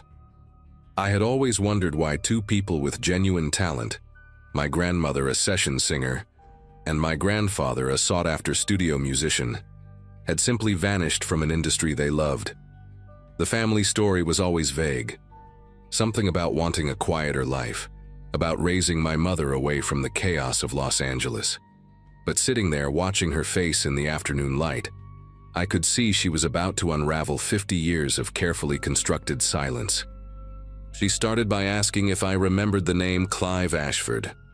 I told her I did not, and she nodded slowly, like she expected that answer. Clive Ashford, she explained, was a talent manager who operated out of a beautiful office on Wilshire Boulevard during the early 70s. He represented legitimate artists, some of them famous names I would recognize, and that legitimacy was exactly what made him so dangerous. My grandmother had been introduced to him through a mutual friend at a recording session in October of 1974. She was 26 years old, married to my grandfather for 3 years, and hungry for the kind of breakthrough that seemed perpetually just out of reach. Clive told her he had connections to a major label that was looking for fresh voices for a new project, something experimental that could launch careers overnight. He was charming, well-dressed, and spoke with the confidence of someone who had opened doors for dozens of artists before. My grandmother said she felt lucky, chosen even, when he invited her to a private audition at a studio in the Valley the following Saturday. My grandfather had a conflicting gig that day, a wedding reception in San Diego, so she would be going alone. That detail, she said, was not a coincidence. She understands that now. Clive had been watching them for weeks, learning their schedules, waiting for the right moment. The address Clive gave her led to an industrial area in Van Nuys, far from the polished studios she was used to. My grandmother told me she almost turned around when she saw the building, a squat concrete structure with no signage, surrounded by a chain-link fence and empty lots filled with dead weeds. But there were other cars in the parking lot, nice ones, a Cadillac and a Lincoln Continental, and she convinced herself that serious music people often worked in unglamorous spaces. She parked her Volkswagen Beetle and walked toward the entrance, where a young man in a suit was waiting with a clipboard. He checked her name, smiled warmly, and led her inside. The interior was surprisingly well appointed, with wood paneling, thick carpet, and framed gold records on the walls. She remembered feeling relieved, thinking she had misjudged the exterior. The young man brought her to a lounge area where 2 other women were already waiting, both around her age, both clearly singers or actresses based on their careful makeup and nervous energy. They exchanged polite introductions, first names only, and waited together on leather couches while soft jazz played from hidden speakers. After about 20 minutes, Clive appeared through a side door, wearing a burgundy blazer and rings on 3 fingers that caught the light when he gestured. He welcomed them effusively, calling each woman by name without checking any notes, complimenting specific details about their previous work that made it clear he had done his research. My grandmother said he had this way of making you feel like the most important person in the room, like he genuinely believed in your talent and wanted nothing more than to see you succeed. He explained that the audition would be a bit unconventional, that the label executives preferred to see how artists handled unexpected situations, how they thought on their feet. He asked them to follow him down a hallway to the main studio space. My grandmother remembers walking behind the other 2 women, noticing how thick the walls seemed, how the jazz music faded completely as they moved deeper into the building. When they reached a heavy metal door at the end of the corridor, Clive produced a key from his pocket and unlocked it with a theatrical flourish. He pushed it open and stepped aside, gesturing for them to enter. My grandmother was the last one through, and she heard the lock click shut behind her before she fully registered what she was seeing. The room was not a recording studio. It was a warehouse space, bare concrete floors and exposed pipes overhead, with industrial lighting that buzzed and flickered. In the center stood a long table covered with items that made no sense in context. Jewelry, watches, stacks of documents, a typewriter, several cameras, and what looked like bundles of cash wrapped in rubber bands. 3 men sat on folding chairs against the far wall, none of them dressed like music executives. They wore work clothes, denim and flannel, and they watched the women enter with expressions that my grandmother described as hungry, like they had been waiting a long time for this moment. Clive walked past the women toward the table, still smiling, still projecting that easy confidence.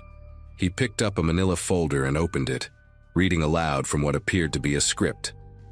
He said they had been selected for a special opportunity, a chance to earn more money in one afternoon than most session singers made in a year. All they had to do was follow instructions. One of the other women, a blonde with a southern accent, asked what kind of instructions. Clive set down the folder and explained, in the same pleasant tone he might use to discuss recording schedules, that they would be driving to a location in Beverly Hills and retrieving certain items from a residence while the owners were away. My grandmother said the reality of the situation hit her like a physical blow. This was not an audition. This was a recruitment, and they were being asked to commit burglary. The other 2 women reacted differently than she expected. The blonde went pale and started crying quietly, but the 3rd woman, a brunette who had introduced herself as Francine, seemed almost unsurprised, like she had suspected something was wrong from the beginning but had come anyway. Clive continued talking, explaining that the homeowners were out of the country, that the security system had already been disabled by an inside contact, that the whole job would take less than an hour. He emphasized that no one would get hurt, that the items they were taking were insured, that the victims were wealthy people who would barely notice the loss. He made it sound reasonable, almost victimless. Then he mentioned the compensation.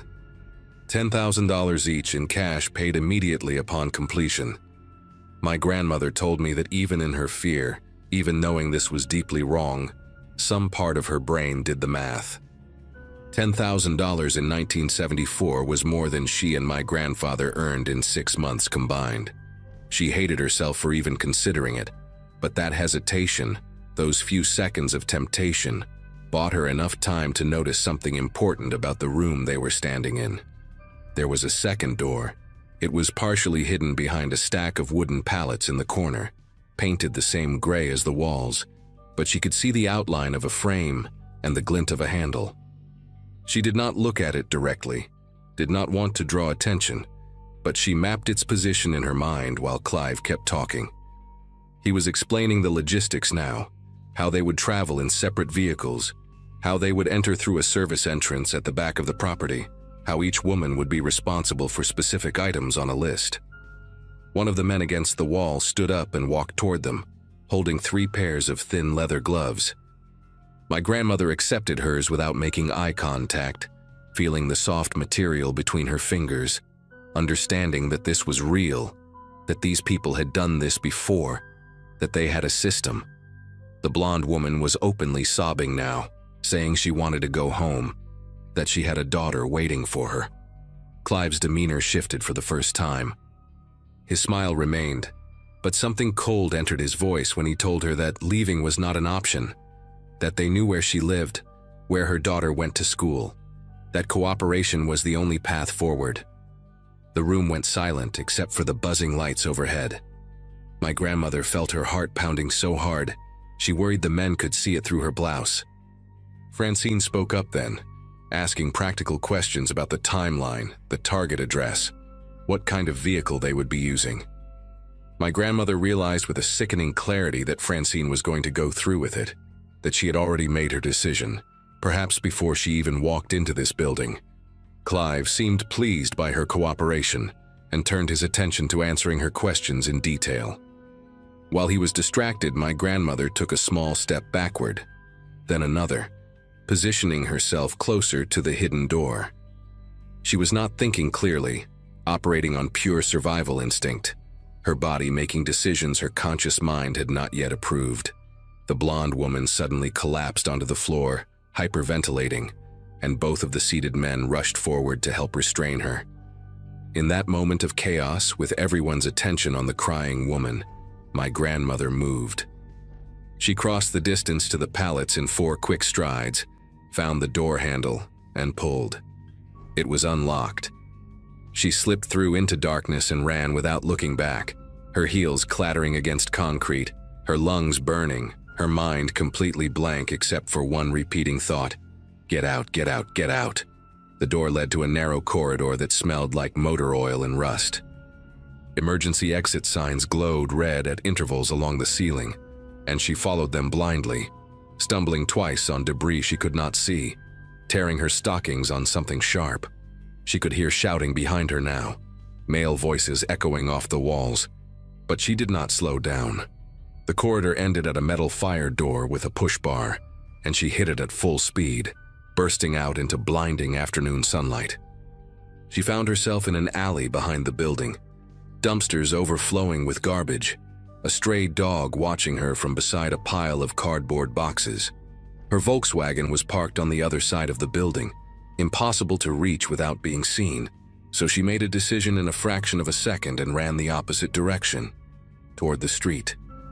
She kicked off her heels and sprinted barefoot on hot asphalt, not caring about the pain, not caring about anything except putting distance between herself and that gray concrete room.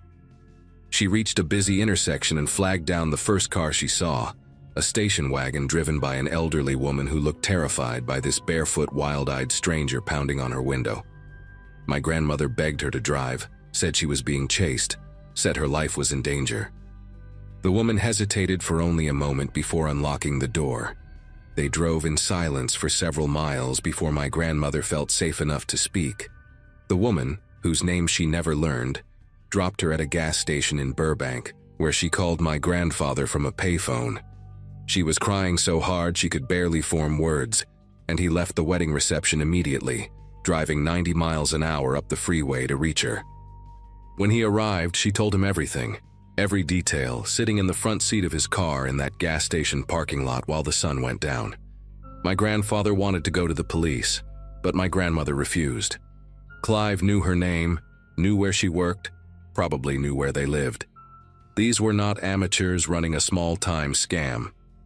This was organized, methodical, and clearly not the first time they had done this. She had seen the items on that table, dozens of stolen goods ready for distribution, and she had seen the look in those men's eyes when the blonde woman tried to refuse. Going to the police would mean giving statements, testifying, putting their names in official records that could be accessed by people with connections. She was convinced that cooperation with law enforcement would get them both killed. My grandfather argued with her for hours, but in the end, her fear won out. They went home that night and started packing. Within 2 weeks, they had sold everything they could not fit in their car and driven to Tucson, where my grandfather had a cousin willing to let them stay until they found their footing.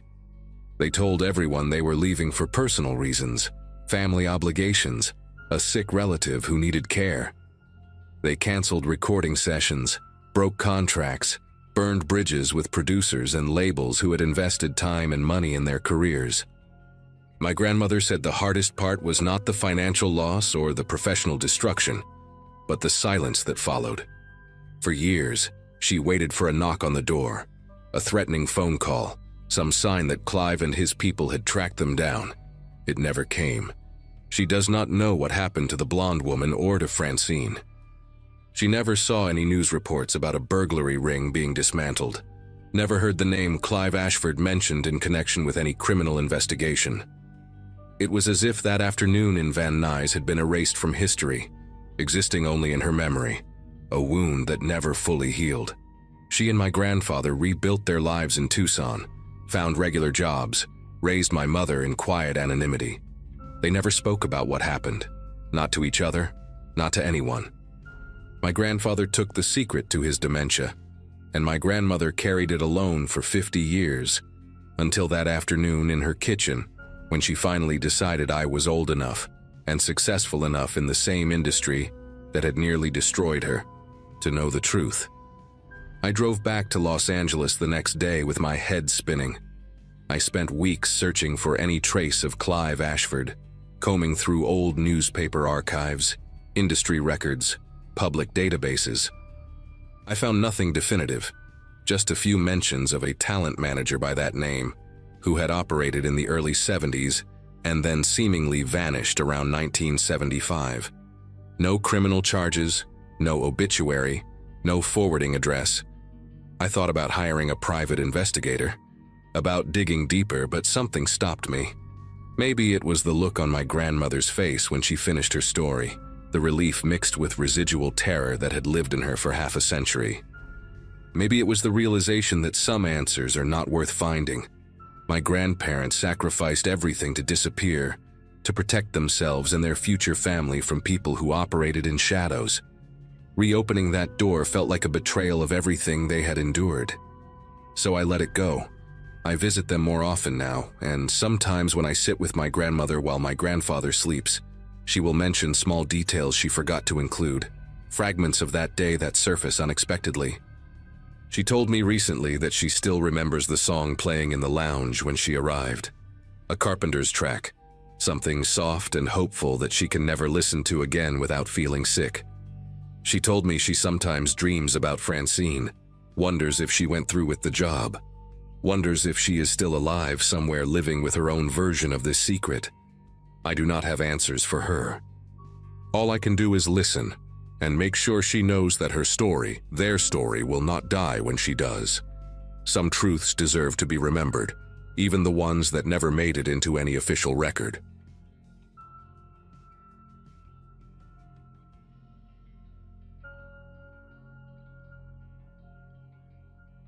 Late summer in 2024 found me staying at my grandmother Edith's house for a few nights, trying to help my mom manage things from a distance. Life had slowed down for me then. Freelance work, no strict schedule, and a lot of quiet hours that made the request feel manageable. Edith lived alone in a modest suburban home, the kind with narrow hallways and doors that never quite lined up right. Her dementia had been getting worse, especially after sunset, but during the day she could still hold a conversation and joke about old TV shows. I told myself this was just family duty, nothing dramatic. The first evening passed with mild confusion, repeated questions and a nervous habit of checking windows. Still, she recognized me, called me by name, and insisted on making tea she forgot to drink. I slept in the guest room, shoes by the bed, just in case she wandered. At that point, fear wasn't part of the equation yet. As daylight faded the next evening, her behavior shifted in a way I hadn't seen before. Edith stopped pacing and instead sat very still at the kitchen table, eyes sharp, listening to every sound in the house.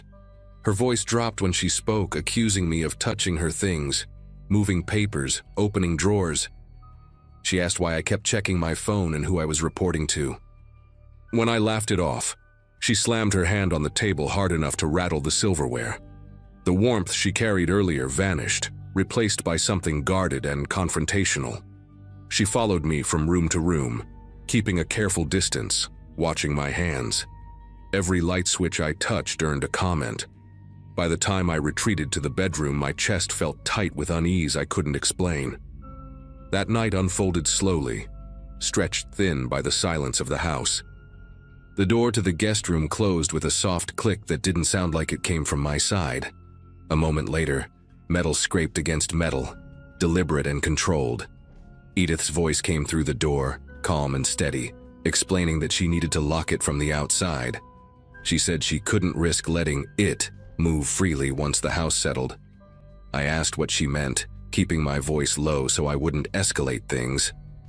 She told me I knew exactly what she meant and accused me of pretending. Her footsteps moved away, followed by the sound of another lock turning somewhere down the hall. Sleep never came. I sat on the bed, listening to the house breathe, counting every creak. Morning light spilled into the room through the blinds, ordinary and cruel in how normal it felt. The door opened easily when I tried it, though the frame was gouged with fresh scratches around the lock plate. The metal looked bent, stressed, as if someone had fought it from the outside. Edith stood in the kitchen humming, cheerful, asking why I looked so tired. She remembered nothing about the night, nothing about the locks, nothing about it. When I showed her the damage, she frowned like she'd never seen that door before. The house felt empty in a way I can't fully explain, like something had left quietly before dawn. I packed my bag before lunch, promising to come back soon, knowing I wouldn't sleep another night under that roof. Driving away didn't bring the relief I expected. The image of those scratches stayed vivid, looping in my head every time traffic slowed. By the afternoon, guilt crept in, heavy and persistent, so I returned the same day with groceries and a resolve to stay one more night. Edith greeted me warmly, apologetic for being difficult lately, though she couldn't explain what that meant. I inspected the doors again while she wasn't looking. The damaged locks were still there, deeper than I remembered, like grooves pressed with intent. I told myself stress had sharpened my imagination. As the sun dipped lower, shadows stretched across the hallway and she stopped smiling mid-sentence, eyes narrowing as if she'd heard a voice I couldn't. Dinner went untouched. She asked me to sit where she could see me. Once darkness settled, Edith's alertness returned sharper than before. She whispered instead of speaking, warning me not to move too fast, not to test her patience. Every few minutes she checked the hallway, pressing her ear to the wall, nodding as if listening to instructions. When I suggested calling my mom, her face hardened and she accused me of signaling. She blocked the kitchen doorway with a chair, explaining that pathways mattered at night. The house felt smaller with every adjustment she made, furniture dragged into odd positions, lamps unplugged. When I finally excused myself to the bedroom, she followed, standing just far enough away that I couldn't read her expression clearly. The door closed between us, and I waited for the sound I dreaded. This time the locks came quickly, firm clicks followed by the unmistakable scrape of force. Edith spoke through the door again, steady and patient, saying tonight was worse, that it was learning. She said she could hear it breathing near the vents, and that it copied footsteps when it moved. I asked her to unlock the door, trying to reason, but she only replied that love sometimes meant restraint. Something brushed the other side of the door, slow and deliberate, not heavy, but intentional enough to make my pulse race. The ceiling vent rattled once, then fell silent. I sat on the floor until my legs went numb, listening to her whisper instructions to someone who wasn't there. Morning arrived muted and gray. Edith slept in her chair, hands folded, peaceful. She laughed when I asked about the night, insisting she'd gone to bed early. The scratches on the lock were worse, curling outward like metal peeled back with fingernails. I took photos, called my mom, and arranged for in-home care that same day. When the caregiver arrived, Edith stood close to me, gripping my sleeve, quietly asking if I'd told them about it. I didn't answer. Leaving that house felt final this time, not rushed, just necessary. Whatever she believed she was protecting us from, I couldn't stay long enough to find out. I didn't go back after that day, but the house didn't leave my thoughts. Over the next week, the caregiver called twice to ask questions that made my chest tighten. She mentioned Edith insisting certain doors stay sealed after sunset, and refusing to sleep unless chairs were wedged under handles. One evening, the caregiver found Edith standing in the hallway, pressing her palm flat against a bedroom door, listening.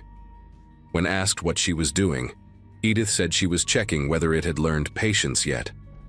The caregiver laughed it off at first, assuming it was part of the illness. Then she noticed the vents had been covered with towels, tightly packed, as if to block airflow. No one could explain how Edith had the strength to do that alone. A week later, a locksmith was brought in to replace the damaged hardware. He called me directly, sounding unsettled, asking what kind of force could cause that kind of wear from the outside. He said the grooves weren't consistent with tools, more like repeated pressure from something uneven. While he worked, Edith sat at the kitchen table, calm and polite, offering him candy she kept in her pocket. She told him not to worry, that it wouldn't try anything during the day. When he asked what she meant, she just smiled and said daylight made rules simpler. He finished faster than planned and refused to stay past dusk. That was the first time someone else reacted the way I had. The final incident happened less than a month later. The caregiver arrived one morning to find Edith locked inside her bedroom, door sealed from the outside, furniture dragged into place. Edith answered through the door, annoyed at being disturbed, explaining she'd done it herself to keep things contained. She was unharmed, lucid once the door was opened, and confused by everyone's concern. Adult services stepped in after that, and she was moved to a facility where nights were supervised and doors couldn't be locked manually. The house was sold not long after, emptied quickly, no questions asked. I never asked the new owners how the nights felt there. Some things don't need confirmation. I still think about the way she spoke, how calm she was when she said she couldn't let it roam. Dementia explains a lot, but it doesn't explain the damage or the way multiple people felt watched after dark in that house. Maybe she believed she was protecting us from something imaginary, or maybe fear gave her strength and purpose when her mind was failing. What I know is this: after she moved out, no more locks were scratched, no doors sealed themselves, and no one reported sounds in the vents. Whatever she thought she was keeping in check, it stopped the moment she left. And that's the part I don't try to rationalize anymore.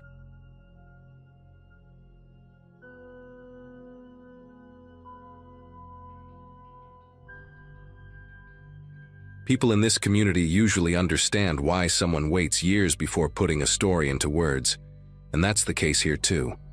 I'm writing about something that happened during the last stretch of my childhood, in a quiet town where routines mattered more than questions.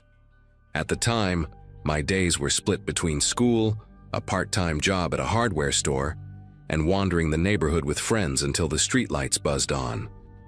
Life felt narrow but stable, the kind of rhythm you don't think will ever break. One person who fit into that rhythm was a girl named Kara, someone I'd known since elementary school. We lived 3 blocks apart, shared the same bus stop, and had the kind of friendship that didn't need constant talking.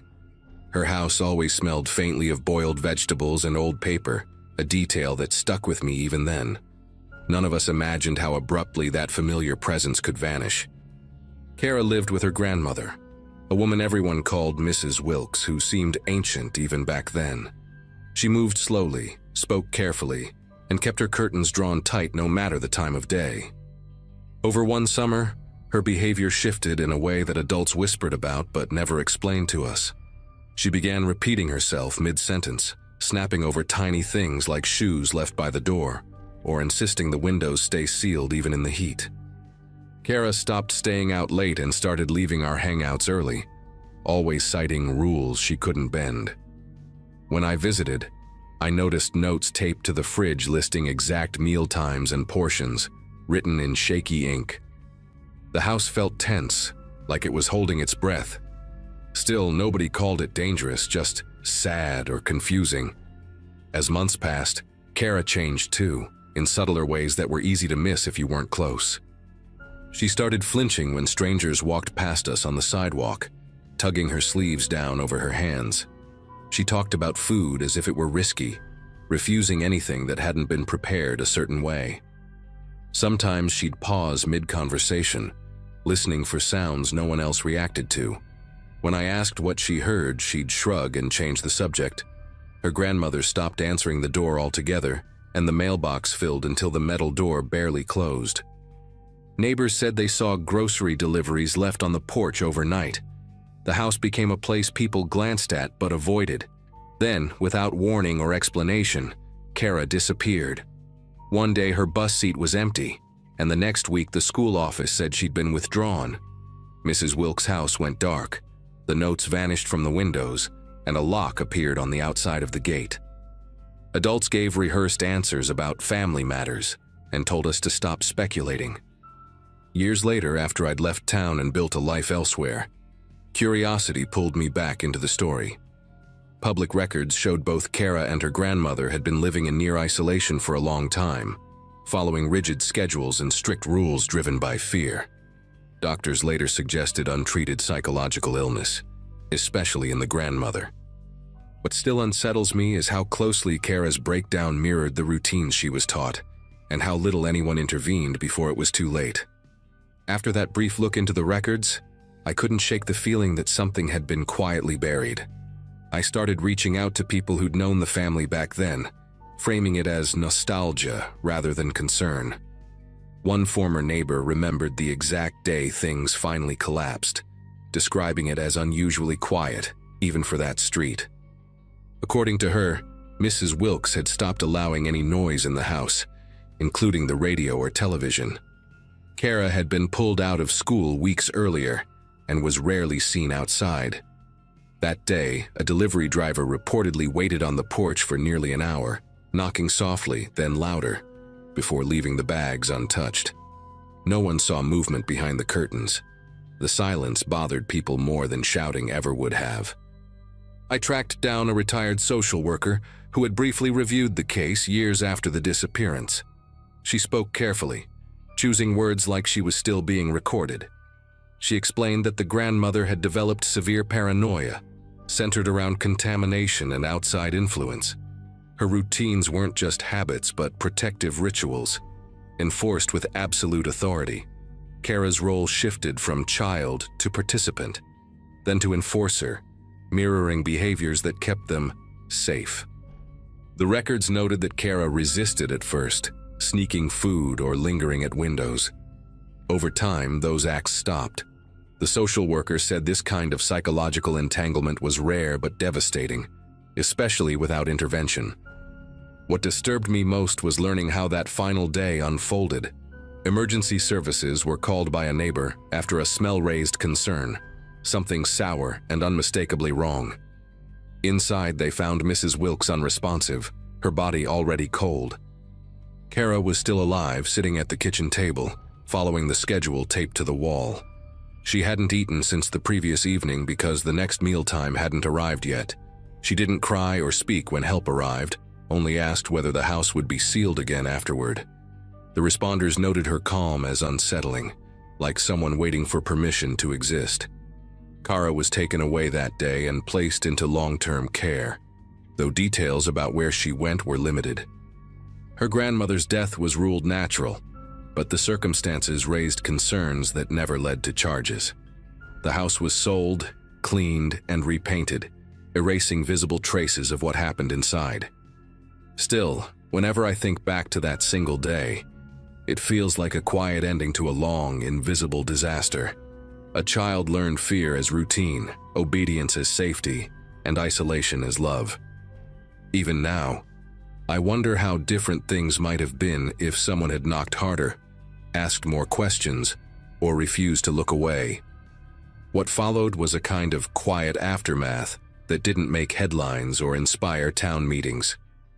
Kara became a topic people referenced vaguely, as if details might summon something unpleasant back into the room. I learned she was evaluated extensively and diagnosed with severe anxiety shaped by prolonged psychological control. Professionals believed she could improve, but only with long-term care and strict boundaries separating her from the patterns she'd learned. The grandmother's influence was described as pervasive, not malicious in a simple sense, but consuming. Fear had structured every hour of that house. When authorities removed Kara, they also removed the framework she understood as survival. Recovery, I was told, meant rebuilding her sense of time, choice, and trust from the ground up. I drove past the old house once after learning all this, mostly out of a need to see it with my own eyes. The curtains were open now, and someone had planted flowers along the fence line. From the outside, it looked ordinary, almost inviting. Standing there, I tried to reconcile that image with the lists on the fridge, the locked gate, the silence stretching day after day. It struck me how easily suffering can blend into a neighborhood without triggering alarms. Nobody thought to question the rules inside that home, because they were labeled as personal, private, and therefore untouchable. That realization stayed with me longer than the story itself. I sometimes think about Kara sitting at that kitchen table, following instructions that no longer protected anyone. The image isn't dramatic, just deeply sad. A child trained to obey fear until it replaced instinct. Medical explanations help, but they don't erase the feeling that something human failed long before professionals were called. The systems designed to notice patterns didn't notice hers. Friends like me didn't recognize the warning signs for what they were. We accepted oddness as character, control as care, and silence as normal. Those small allowances accumulated into years of isolation. Sharing this now isn't about reopening wounds or assigning blame. It's about acknowledging how quietly damage can spread when routines harden into law and love becomes conditional. Kara survived, and that matters, even if her life took a path none of us imagined. The house moved on, the town moved on, and most people forgot. I didn't, and I probably never will. Some stories don't end with answers, only with the knowledge that attention, when delayed, can change everything. That's the part I carry with me, and the reason I finally wrote this down.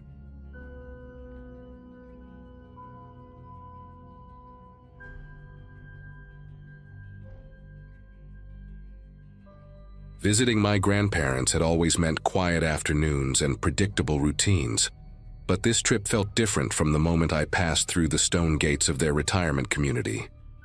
They had moved there less than a year earlier, drawn by glossy brochures promising longevity, comfort, and next-level wellness. The place looked more like a luxury resort than a senior complex. All glass facades, manicured hedges, and staff dressed in spotless white uniforms. Everyone I saw walking the paths looked unsettlingly healthy, with straight posture, bright eyes, and skin that didn't match their age. It was impressive at first, almost comforting, like proof that my grandparents were in good hands.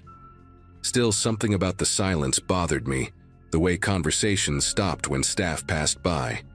My grandfather, Harold, hugged me tightly but didn't linger, glancing toward the main building as if he were being timed. My grandmother, June, smiled a lot, but it felt rehearsed, like a habit she couldn't turn off. That first evening, I chalked it up to adjusting to a new environment and told myself I was overthinking things. Staying in their guest suite came with a stack of printed rules left neatly on the table, heavier than what you'd expect for a simple visit. Visiting hours were strict, meals were mandatory at assigned times, and certain hallways were clearly marked as off-limits. One rule stood out more than the rest, stating that guests were not permitted to interfere with any medical or wellness-related activities. I asked June about it casually, trying to sound curious instead of concerned. She deflected immediately, talking instead about how good the food was and how much better she slept now. Harold barely spoke, nodding along but keeping his eyes fixed on his plate. Later that night, I noticed security cameras in the hallways, far more than seemed reasonable for a place like this. Even the elevators required keycards, and residents were escorted during certain hours. It didn't feel like protection, it felt like supervision. The next morning, I followed my grandparents to what they called a wellness session, expecting something like physical therapy or yoga.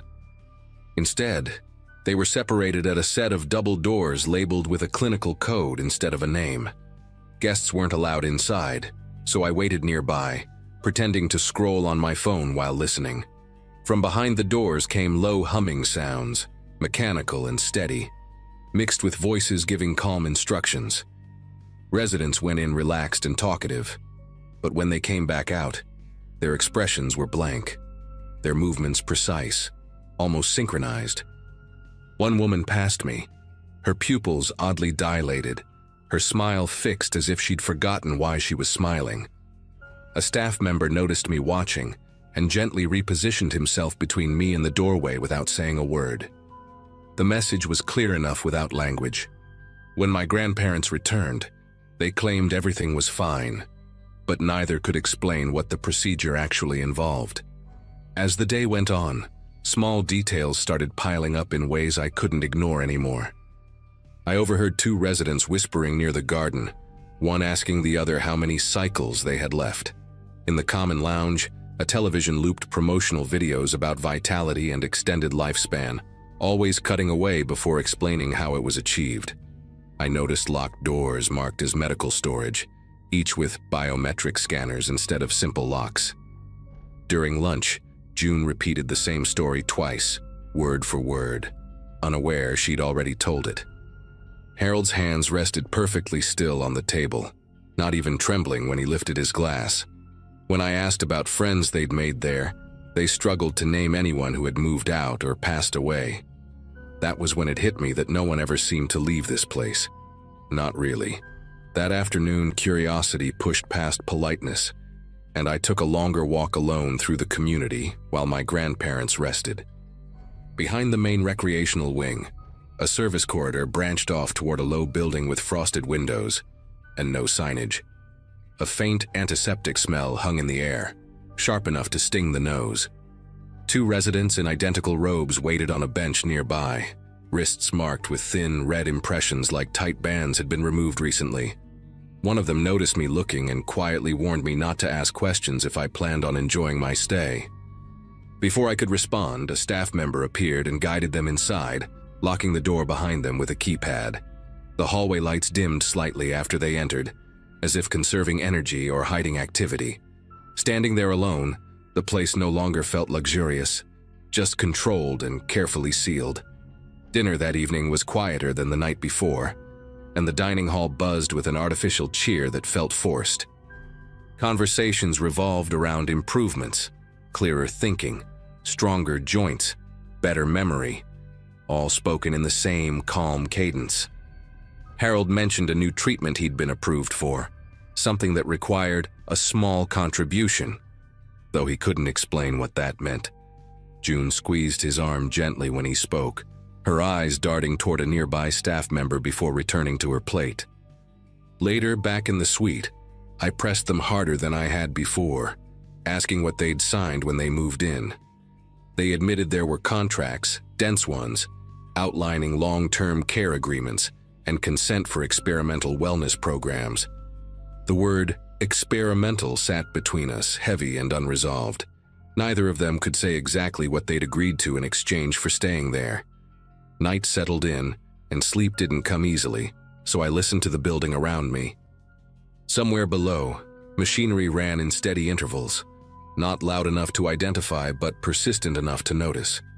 Footsteps echoed in the corridor at regular times, followed by soft knocks and doors opening without conversation. From my window, I could see a small group of residents being escorted across the courtyard, robes pulled tight, faces expressionless under the dim lights. No one resisted, no one questioned where they were going. A realization started forming, uncomfortable and slow, that this place thrived on compliance more than care.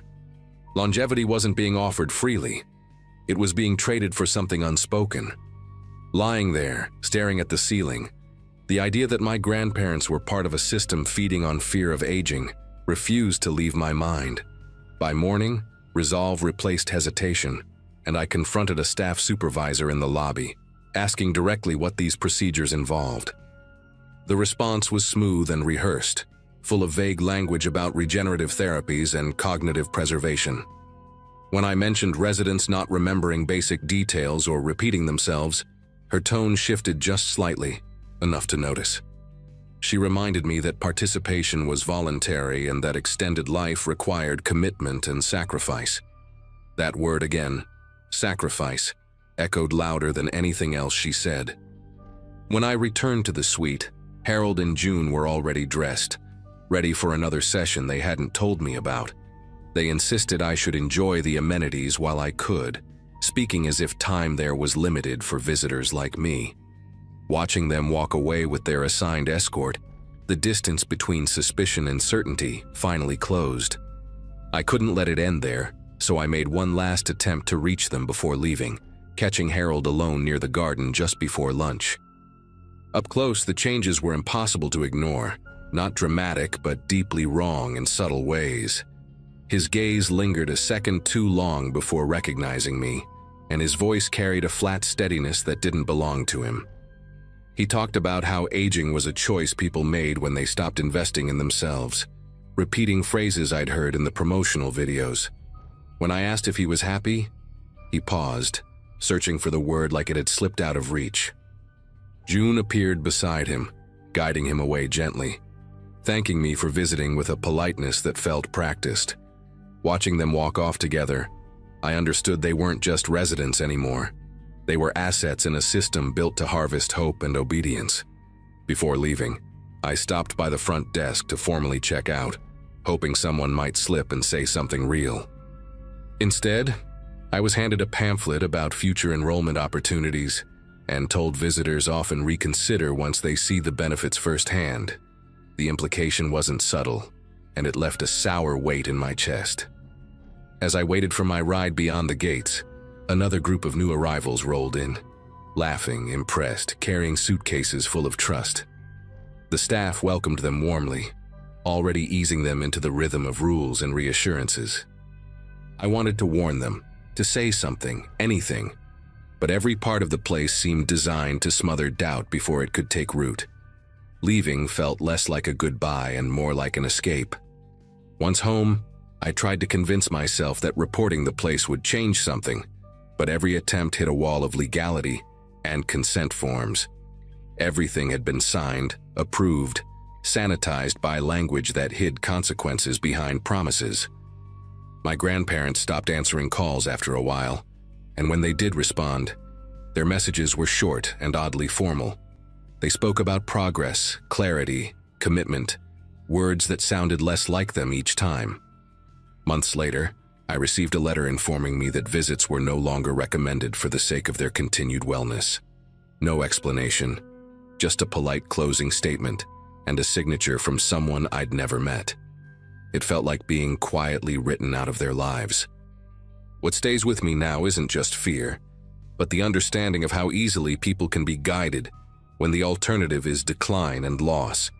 That community never needed chains or threats, only the promise of more time and the subtle erosion of choice. I still think about Harold's pause when I asked if he was happy, that brief gap where the truth almost surfaced. Whatever they're doing, there works, at least on the surface, and that's the most disturbing part. The residents look alive, vibrant even, but something essential has been traded away. I don't know if my grandparents are still themselves anymore, only that they chose to stay, and the system made sure that choice became permanent.